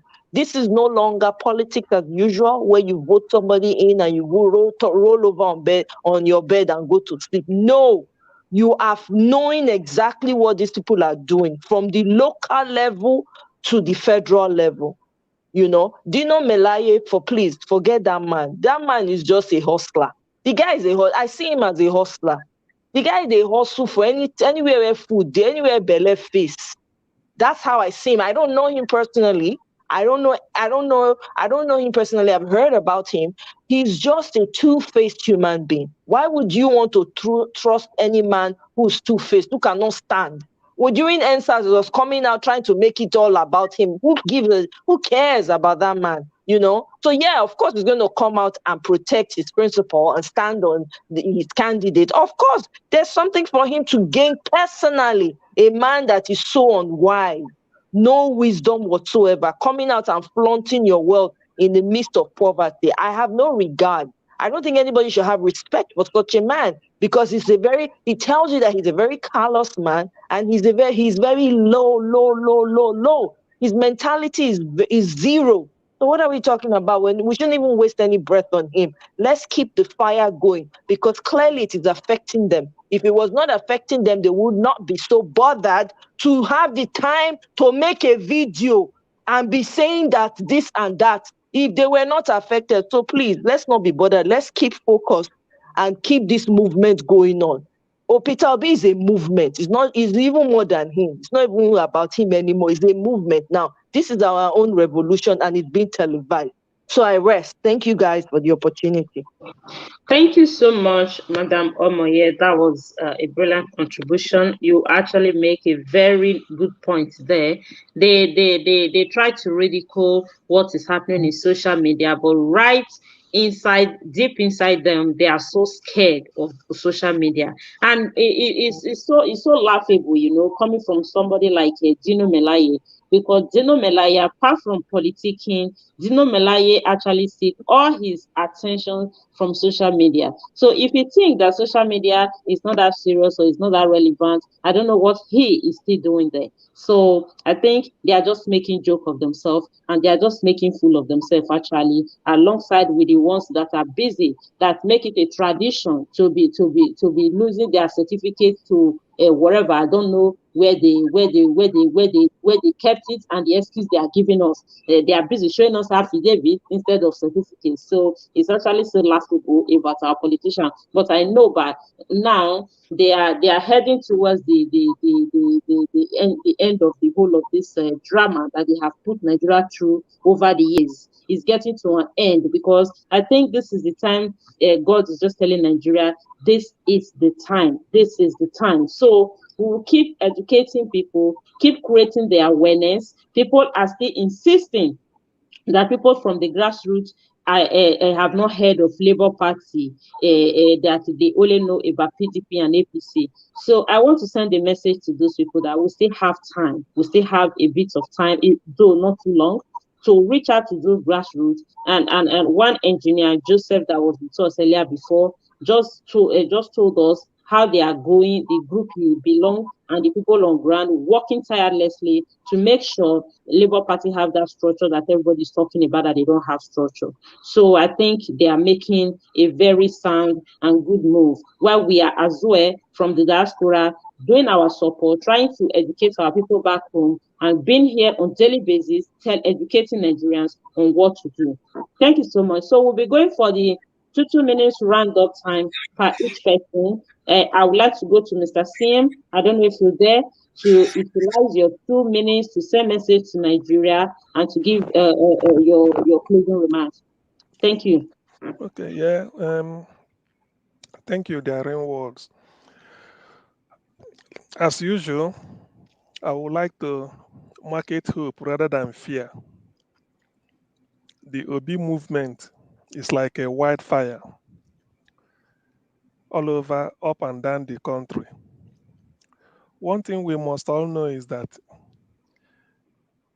if the Obi movement is not disturbing the conventional politicians, they would not be making noise. The movement has gotten to a stage where no one can ignore. And mind you, we still have a clear 6 months to the election. So you can imagine what will happen by the end of October, November, or towards that time, or before Christmas. So I urge everybody to get your line. Don't lose hope. Help is on the way. There is nothing they can do. They can't play any other card. When I criticize the APC man, I always tell people what is in the public domain. I do not believe in going to manufacture lies, concoct lies, and then pin it on him in the hope that it will fly. I'm not like that. I don't. As for Atiku, I do not know when marrying whether he's promoting polygamy, whether marrying from every ethnic group in Nigeria is now a passport to becoming the president of the country. By the way, let me ask this question to all of us, the panelists. Is there a correlation between polygamy and rise in per capita income? I don't know, but who knows can educate me. Whether indulging in polygamy, particularly polygamy from across the country, and then does it boost your ability to improve your country's per capita income or GDP? I don't know, because what Nigerians need now is job, job, job. So I do not see how somebody who indulge in marrying from every ethnic group, whether documented or undocumented, will now somebody will come and be burnishing such a dirty credential as a passport to becoming a president of a country. So it's laughable. That's why when I look at some of these things, I laugh. The thing is, for Dino Melaye, if I were him, I would go and check my blood pressure at least today. Because forget about what people are saying. Somebody can sleep and couldn't wake up. You never know how his BP is. All these things, some of us, we are Niger Watch here discussing this, maybe laughing over it. To them, it's a serious issue. I don't know how they sleep at night, because they cannot imagine Obi does not give money. It doesn't even give change, not to talk of money. Yet, the followership is spiraling out of control every day. Can you imagine somebody saying he's donating his house to be used as PDP office. No way, or APC. But people are doing it for B, like we all hear, like we've all had. So in all this, that is to tell the people the time, the salvation, help is on the way. Nobody should lose hope. As far as we know, the youth has taken over. That is what Peter B is preaching. He said about 70 or 80% of the people at the corridors of power ought not to be there. It is you, the youth, that will take over. Now, the final clincher is this. If at the age of 35, you are following somebody at age of 75 for money, don't you know that you is supposed to be the other way around? You should be the person giving money to the likes of Atiku because of their age, or Tinubu. It is not them. No, they don't. You should not be following them to take money from them. There's what they call productive age. Round In up, eco- Mr. Pierre. Thank you. There's what they call productive age. As a youth, when you are at your productive age, that is when you are expected to fend for yourself. As you are getting towards 70, then you relax and be taking your pension or eating from the fruit of your youthful labor.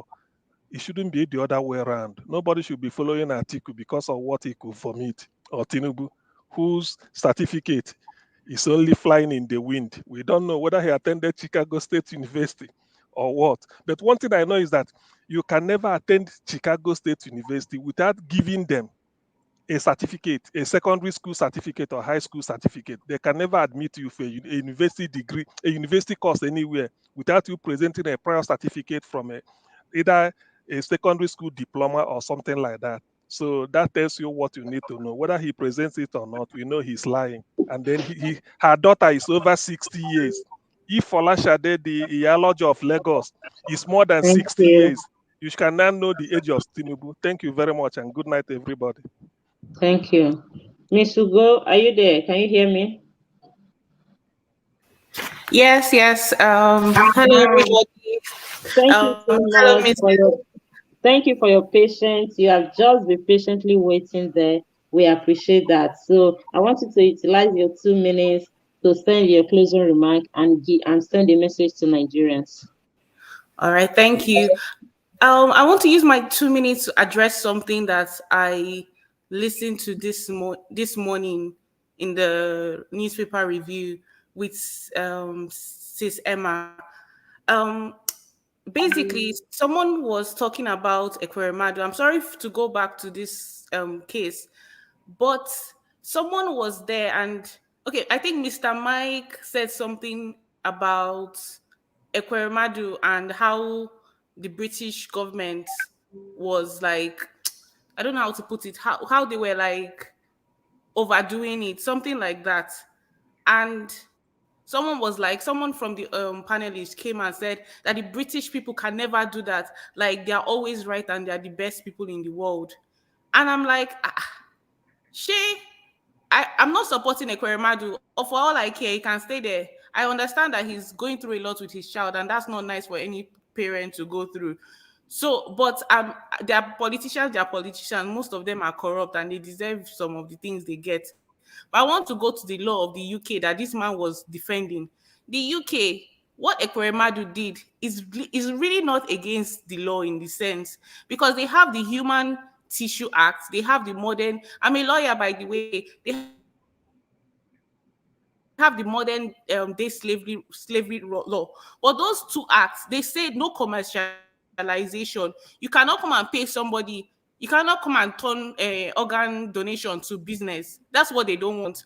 But it is permitted for a child and an adult to donate. And then when you donate, if you want to support the person because the person won't have a job to fend for themselves, it's even allowed.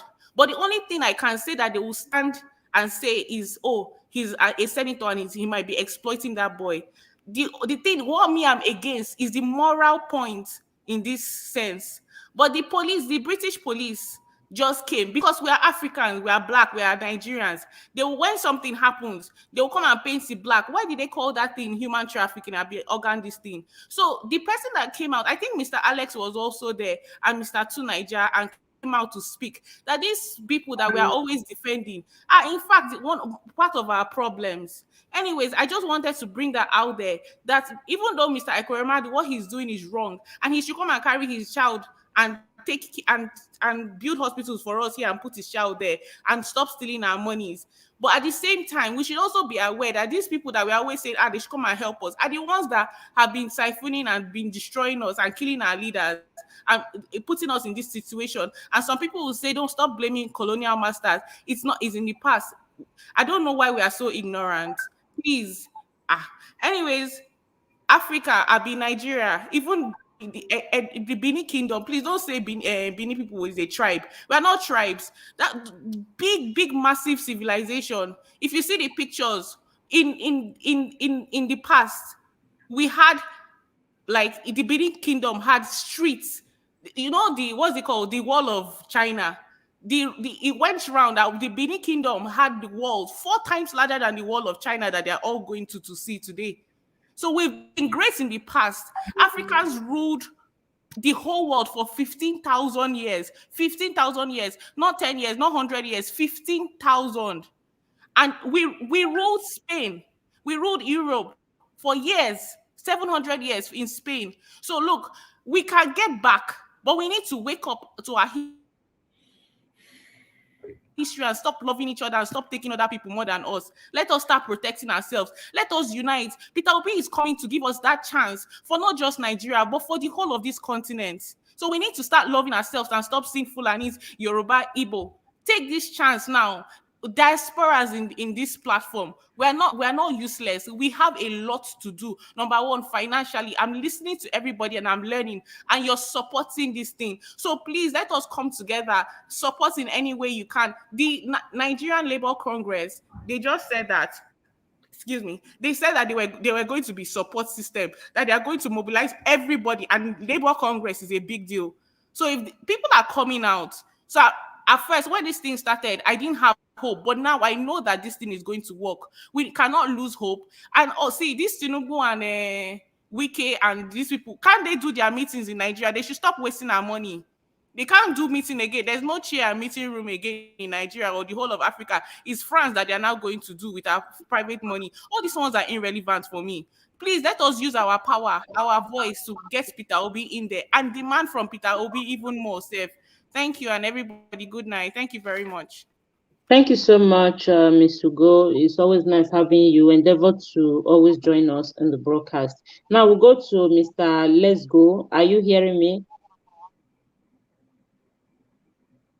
Mr. Let's Go, are you there? Mr. or yes, I think it's a Mr. Okay. Yeah, since it's not ready for us. Okay. I'm here. Okay, utilize your I'm 2 minutes to send message to Nigeria and make your closing remarks. Thank you so much, my dear fellow Nigerians. The hour is now and the time is now. Can you imagine? We are in a country where these terrorists, Boko Haram, they hold Nigerian citizens in Kaduna, in the train track, kill many people, hold our people hostage, and the federal government, the House of Senate, House of Representatives, all the people in the corridor of power, they are not doing anything to rescue our fellow citizens. They are there day and night suffering. Some that has wounds are there dying. Nothing has been done. And here is our National Assembly doing a meeting on how to rescue Ike Ekweremadu in London. That is the situation of a Nigerian today. So the hour that has come, wherever you are, pray for Nigeria. Wherever you are, support Peter Obi. I'm not supporting him because I know him. I have not eaten his money. I'm not from his state. I'm not from the Southeast state. So, but what I'm saying that this is the time. Everybody is confessing now. There's a confusion in the camp of APC and PDP. That's why they are crying. They are afraid of coming out to say what they will do for Nigeria. Tinubu, Atiku, they are all afraid. They keep sending delegates to come and talk to Nigeria. That is what Buhari is doing today. We don't want this again. Get your PVC, encourage anybody, put pressure on INEC, let everybody come out. We will be victorious. defeat is not on us, our side anymore. Thank you and God bless the Federal Republic of Nigeria. Thank you. Thank you so much, Mr. Let's Go. We appreciate your contribution tonight. We thank you for joining us for today's broadcast. Always endeavor to join us anytime we are on air and anytime you are chance. We appreciate you. Now we'll go to Mr. Charles. Can you hear me, Mr. Charles? Yeah, I can hear you, my Okay, sister. can you Thank just you for use your 2 minutes, send a mm, positive message to Nigerians and be obedient and utilize it for your closing remark. Thank you. my message to Nigerians and to all the panelists as men that are following in this channel is this. Our effort is working. Let us not allow anyone to come up on the air and tell us that it's not working. Even if they're saying it, let us not pay attention to them because it is really working. They are being dislodged every day and they know that it is working. Let us join hands together and push away those who has allowed the Fulanis, the Boko Haram, the kidnappers, the bandits to rape, kill, murder our parents, sisters, and the brothers, our relatives.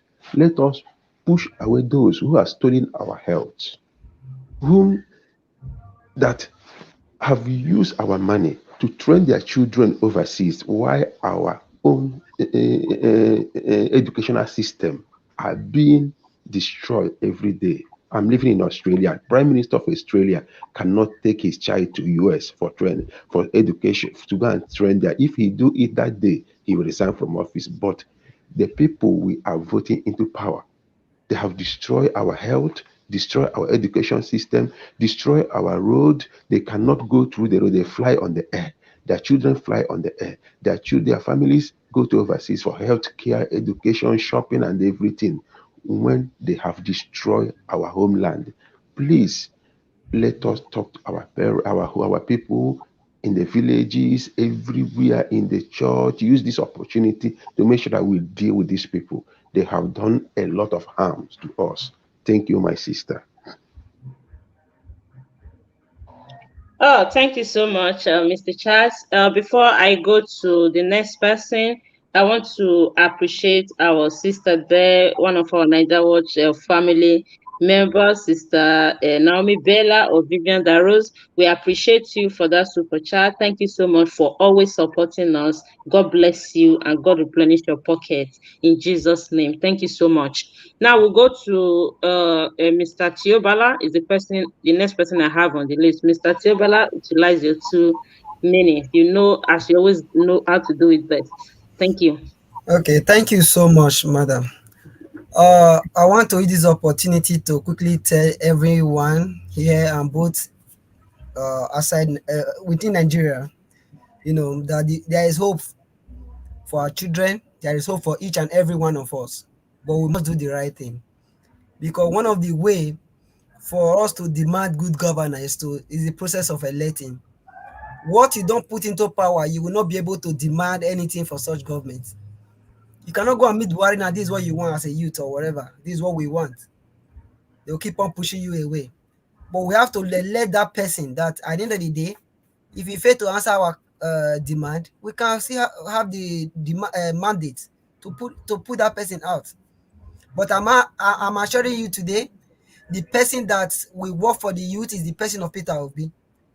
He is there to rescue us from all this maladministration the APC and PDP have put us into.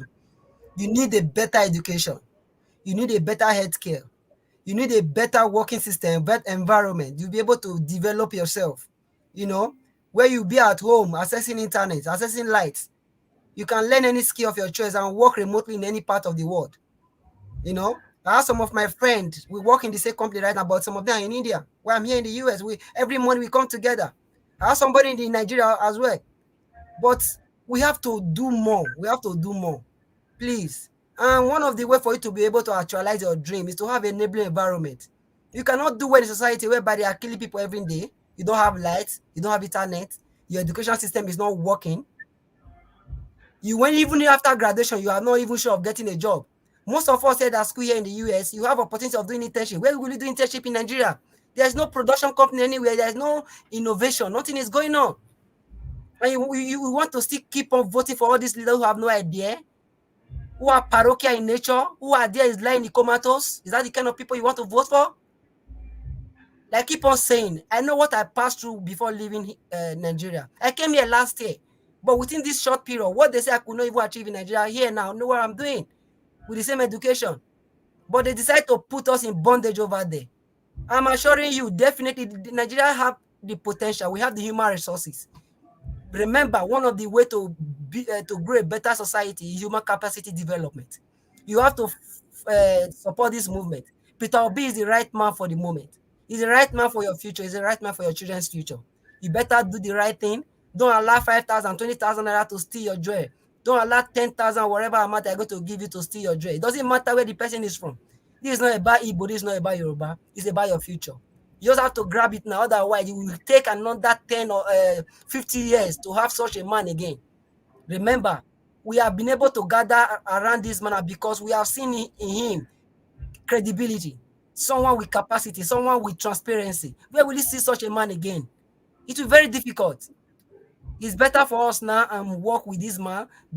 Talk to your people, let them get their PVC, mobilize. If you can say 100,000 naira, 50,000, any amount, send it to people for them to go and build their local offices.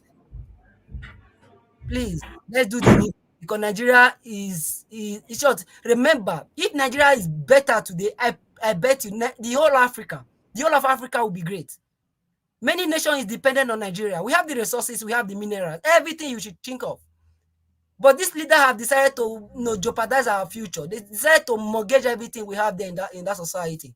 What they are doing now, they are moving out abroad, go and have a meeting. Can't they have meeting here meeting there in Nigeria?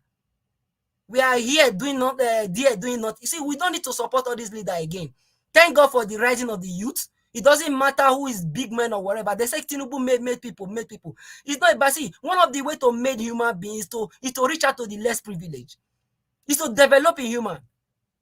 I school in Nigeria in secondary school. I never used my eye to see computer as a secondary school, but Peter Obi made it happen for Anambra State people. Do you know what it takes to have access to a computer at your secondary school level?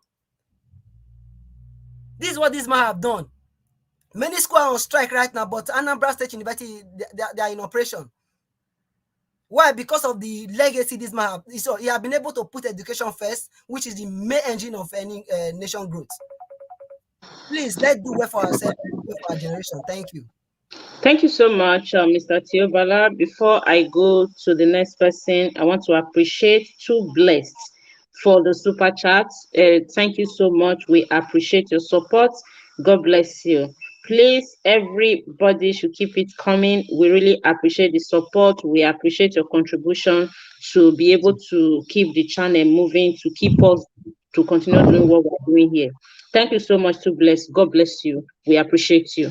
Then we'll go to the next person now, which is the person of Mr. Alex. Mr. Alex, please utilize your 2 minutes. You know, people love to hear your voice, the voice of the people.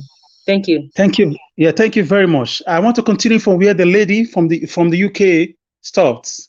Let me tell you, Benin was a kingdom, like the United Kingdom. In 1472, the first Europeans, the Portuguese that came to Benin Kingdom, were amazed at the development they saw. They didn't have cameras, but they had drawings. They spent 2 weeks drawing the palace of the king. The palace stretched all the way from Ibiwe down to Ekawan Barracks with 14,000 soldiers of the kingdom. Right now, the present government of Brazil said Benin Kingdom was the first African kingdom to send them congratulation messages in 1822 when Brazil became a country of its own, when it gained independence. So, my dear brothers and sisters, we are from a kingdom. We lost it because the people that were delegated to the conquered areas lost it one way or the other. But we are a respected people, just like the United Kingdom. Imagine Brazil. When I got to Lisbon, I was amazed. I was literally crying when I saw the drawings of my great kingdom that the Portuguese did when they came as explorers and as traders. They were trading in spices and pepper before the slave trade. The Portuguese came through Gelegele. They wanted to stay for 2 days. They stayed for about 2 months. I want to beg you people, take our time, visit Lisbon National. Is it a museum or something? Go there and you will see everything. Benin was a great kingdom. For me, as far as I'm concerned, the most corrupt nation right now is the British Kingdom. But right now, I'm happy that they are picking up all these wicked politicians who want to stand on the way of Obi.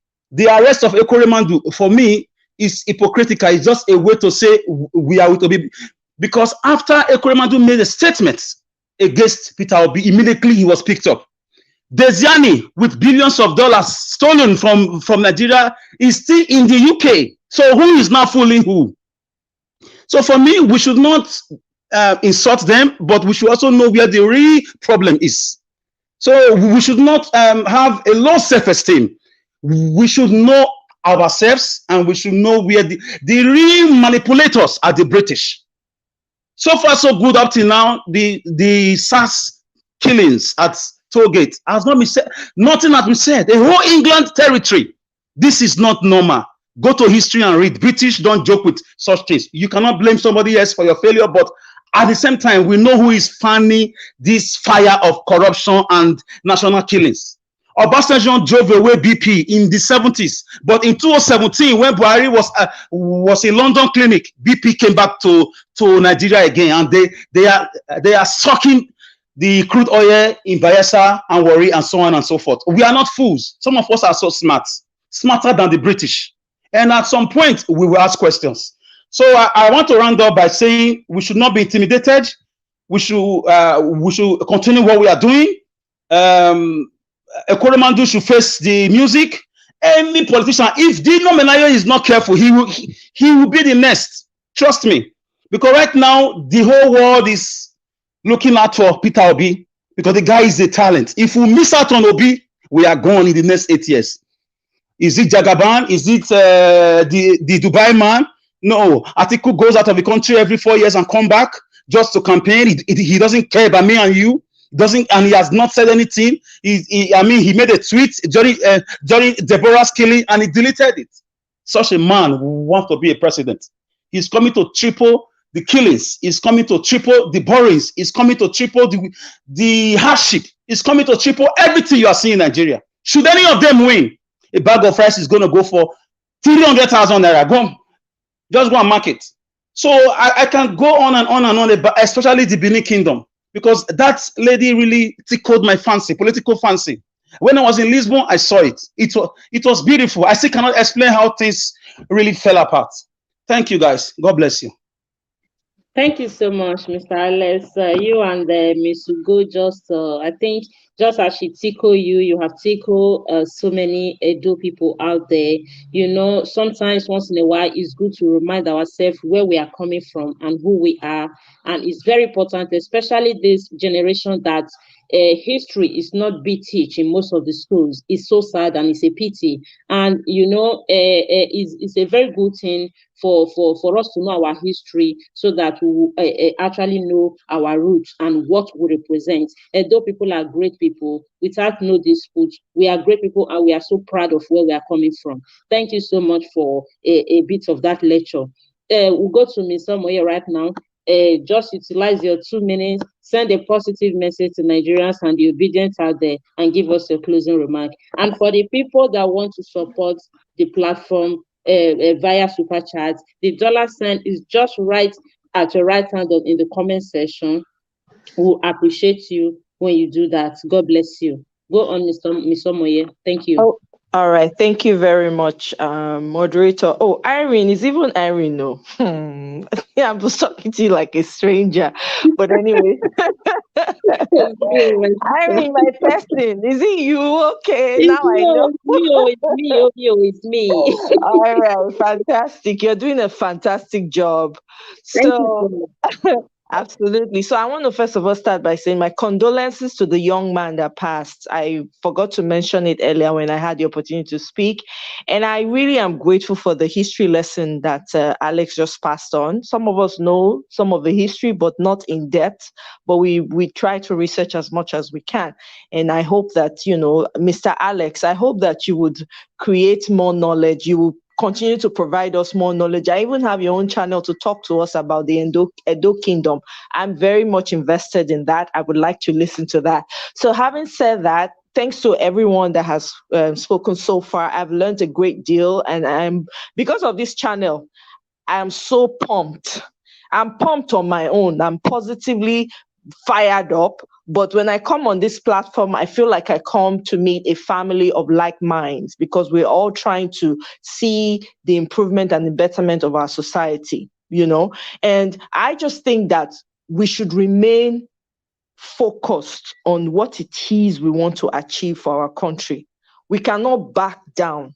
We need to be focused and we need to be positive. In the months that are coming after this, it's going to get brutal. It's going to get worse. People are going to come with all kinds of stories to try and dissuade people, to try and, turn people away. But we have to be resilient. We have to continue to speak for the people, speak on behalf of them, and continue to educate. You see how it's already making an impact. The fact that they're coming, they're having the time to do videos and post on the internet so everybody can see is already telling. It's already telling that they are being hit. They know the wave. They see it happening. Not that it's just happening online. It's happening on the ground. So that's what they're afraid of. I want us to remain solid in this fact. It's Peter Obi all the way. And it's not about him as a person. It's about the movement. It's a revolution with your votes right now. It really is. And, to Mr. Alex's point, we know who the real enemies are.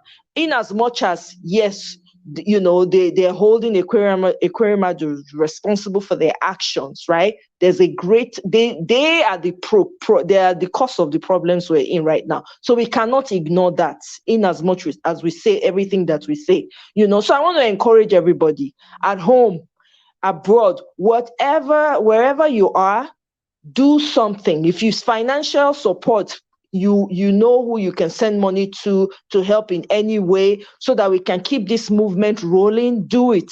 If it is your voice, you have to lend it. Everybody's hands need to be on deck, as they say in Nigeria. I've been hearing that word forever since I was born in Nigeria. All hands on deck. But for real, this time we have to get all hands on deck. Get all hands to the soil so that we can solve our problems, so that we can begin to identify and really know who we truly are and tap into the power that we already have but was stripped from us. We need to do that, and we need to empower the right people in various offices and hold them accountable. And I also echo the same sentiments. Why go outside of the country to have a meeting? Why are you wasting our tax money? That's our money. This is why we want Nigeria to be better. You can have your conversation in Nigeria. You don't have to travel. Imagine you are traveling across sea to go and have conversation about a country that you live. It doesn't make any sense. It does not happen anywhere else in the world. Look at what's happening in Ukraine. The president is there with his people fighting. We need to do the same thing. It's the same energy. The difference now is that we have our own vote and we need to really push forward, because somebody said it earlier, the lives of the people that have been lost in NSAS. There's so many lives that have been lost that we can't even count, are the ones that are pushing this right now. So this is not just for nobody should think about this selfishly. If it's good for you, it's good for everybody. We have to see ourselves as national citizens first, I don't care where you come from in Nigeria, as long as we're all pushing for one narrative, and that is for Nigeria to be great and for it to find its purpose. That's all I care about. So I'm going to leave it here. Thank you very much for the opportunity. Irene Finest, wonderful job. Thanks to the panel members. Greatly appreciated. I'll see you again. Thank you so much. Thank you, Ms. Moye. Great woman. You know, your words carry power. You know, it's time, at least, in fact, I'm so grateful for this platform, you know. When we started coming up initially, some people were kind of surprised. Some men do, because women don't normally show interest in politics and all that. But I thank God that more of us are coming out right now to just let the people know that we don't belong to only the kitchen, and we are here to educate other women out there, to let them know that your vote worth more than a bag of onions, a bag of rice, or 6 years of Ankara wrapper. So we are here to let them know that we have a place in the society, we have a voice, we can also say what we want. Thank you so much for always joining us, always endeavor to keep supporting the platform. God bless you. Now I go to my and our very own Mr. Omori, one of the great voice of our panelists. So, Mr. Omori, here you go with your 2 minutes. Utilize it and send a positive message to Nigerians. Thank you. Thank you very much, Ms. My beautiful sister. Thank you for the wonderful job. Thank you for my fellow panelists, our viewers, our esteemed viewers across the globe, especially those on the comment section. Mommy Diaspora for keeping this forum, platform, a united family.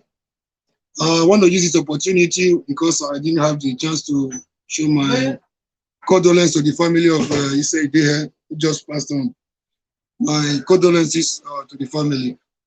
I come with the message of hope to all Nigerians, wherever you are, whether at home or abroad. I want to say there is hope. There is hope. This is a dark moment for Nigeria. This is a dark tunnel for Nigeria, but there is a hope at the end of the tunnel. This is our political wilderness, but we are not going back to Egypt. We shall get to our promised land. Let's be united. Let's be focused. Let's remain undaunted. No power on earth, no power, not even the powers of politicians or cabal, can deter the movement whose time has come. The Obi movement is more than individual. It's more than Obi himself. Obi doesn't even know where the support is coming from. So it's beyond any individual. That's why Obi cannot be tempted to go back to PDP, because it will be tantamount to political suicide to him. He cannot be tempted to go to any party. This is about Nigerian people who has woken up from their slumber, who has woken up from their delusion, who has woken up suddenly from the oppression over the years. There's no going back. Let's keep focused. Let's keep united. There is an easy camp in the camp of the enemy. They are not finding it easy. There is a jitter in the old political order. If you see the likes of Dino Melaye, a lot of them are yet to come. Don't be moved by what you hear. Don't be moved by what they say. They are not finding it easy. You know, they are just beginning to realize the political doom that has befallen them. But it may be too late for them before they will recover from it. And they may not recover from this. I come with the message of hope. What is happening right now? There is a saying in my village. It's a native doctor does not doubt the potency of his mercy until it is forced to accept the cause of a child. They don't know what is befalling them. It's taking them unaware. They are not finding it easy, and they cannot recover from it. And the Nigerian people will be better for it. Thank you very much. I wish long live Nigeria, long live to a Republic of Nigeria, long live all Nigerians that are contributing meaningfully to this revolution. This is a revolution. The greatest revolution is the revolution of the mind, not the revolution of the guns, not the revolution of bullets. Revolution of the mind, because no nation can grow beyond the mental capacity and consciousness of its people. We have woken up. That's going back. No retreat, no surrender. Thank you, and God bless you all.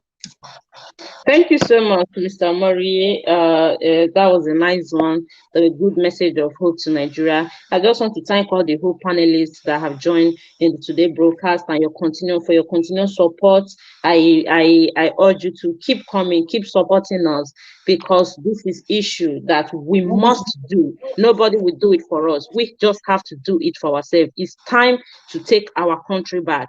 We just have to do it. We have to introduce to what we are enjoying in other people's land. We have to introduce it to our land. We have to show them, we have to educate them how life ought to be, how a government is supposed to function. It's our duty to do that. So I want to appreciate you all, the people in the comment section. I appreciate you all, the people that send in super chats. We appreciate you. We say God bless you. Your pocket will never run dry. And all of you that have been commenting from the beginning to this time, that have stayed with us, we thank you all. Mommy Diaspora, Naomi Bella, Juno Baseki, ALAL. I'm saying you're dishing out some history about African Day. That's a very brilliant one. We thank you because there are so many people in the comment section that we cannot mention. I just want to appreciate you all, Felicia Dehon. I saw Kachi earlier before. Thanks for being on the comment section. Andrew, IKP, we appreciate you all, really appreciate you all. Chukulote Edo, quite number of you. Mommy Diaspora, we love you, we love you, we love you for keeping, staying with us every time we are on air. We really appreciate you. And we just want to really tell Nigerians, keep the hope burning because people are saying before February, maybe we slow down or the noise will go down. They said we are making noise, but let's keep the fire burning for them to know that we are not just making noise. We are ready to take our country back. See you, Mr. Evis. I just want to appreciate you this evening for this wonderful opportunity to have me this evening to moderate the show. I thank you so much, and I hope to see you next time. I hope to moderate the show some other time. Thank you so much. Thank you very much, Madam Irene. I should be the one thanking you because you've done brilliantly this evening, as you have always done before. Thank you so much for all you're doing to us, your dedication, your support, directly or indirectly. We are very, very grateful. Thank you very much. In fact, you gave me a big relief today because I was busy doing a lot of things. Despite that, I was following you all up. I appreciate that. 5 hours is not a joke. Thank you, thank you, thank you. And I appreciate all the panelists that participated today. Thank you very much, my people. I appreciate you all. Let's continue to do this, my people. Listen, one person cannot do this. Like my big brother, Mr. Mori, just said, this is a movement. It's a revolution. We're already on it. We must change it right now. We cannot afford to miss 2023. The earthquake is already affecting these politicians, the people from the PDP and the APC. They're already running at a scatter on what to do, because the threat is affecting them. Look at Dino Melaye coming out today to send a message to Peter Obi.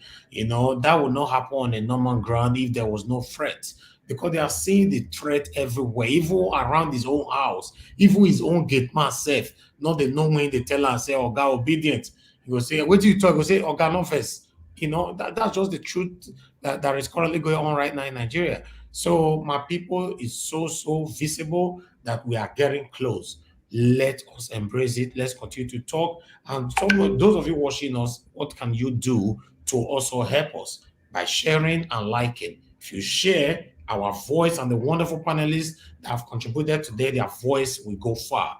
If you like, YouTube will recommend the same video for others that have not seen it. That's what the like and sharing stands for. And for those of you on the comment section, thank you very much. I appreciate every one of you. Mother of all Mommy Diaspora, thank you for being a wonderful mother to every one of us, not just me. I want to say we love you. We appreciate you. We'll continue to appreciate you. Father Evangelist, man of God, thank you very much, sir, for what you are doing, the continuous prayers from you and the continuous encouragement. I appreciate you. Every one of you on the comment section, I wish I can mention your names because the comment today is a law. We can't mention everyone's names. I just want to say thank you. We appreciate every one of you. Thank you, thank you, thank you, thank you, thank you. I think it is time for us to round up now because we've been here all day. Thank you. And we'll be back again tomorrow. And we have a news review tomorrow by 9 a.m. Monday to Friday, Thursday, we're always here on a discussion 5 p.m.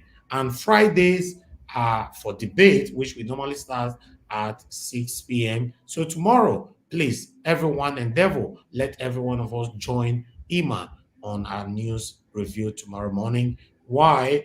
Tomorrow evening, I will be out myself for another discussion. Why on Sunday, Lefty Zitoya will be here for another discussion. Like I said before, and I saw some of our brothers who also stated it as well in the comment section and on the panel as well. Someone also mentioned similar things, saying that we have to do this continuously every day in February. We have already chosen that. We are going to be here every day, 7 days a week. We're not going to get tired to talk about this. We are talking about our future here. It's our future. We are not going to fold our arms to listen to those people that is already above 60, 70, 80 to decide our own life. No, enough is enough. We must take it back. And it is now, and we shouldn't have anything to regret by supporting Peter Obi. Peter Obi is somebody that everybody should be proud to support at any time, any day. Like I said before, have a good night, everyone. And I love you all. Take care and bye for now.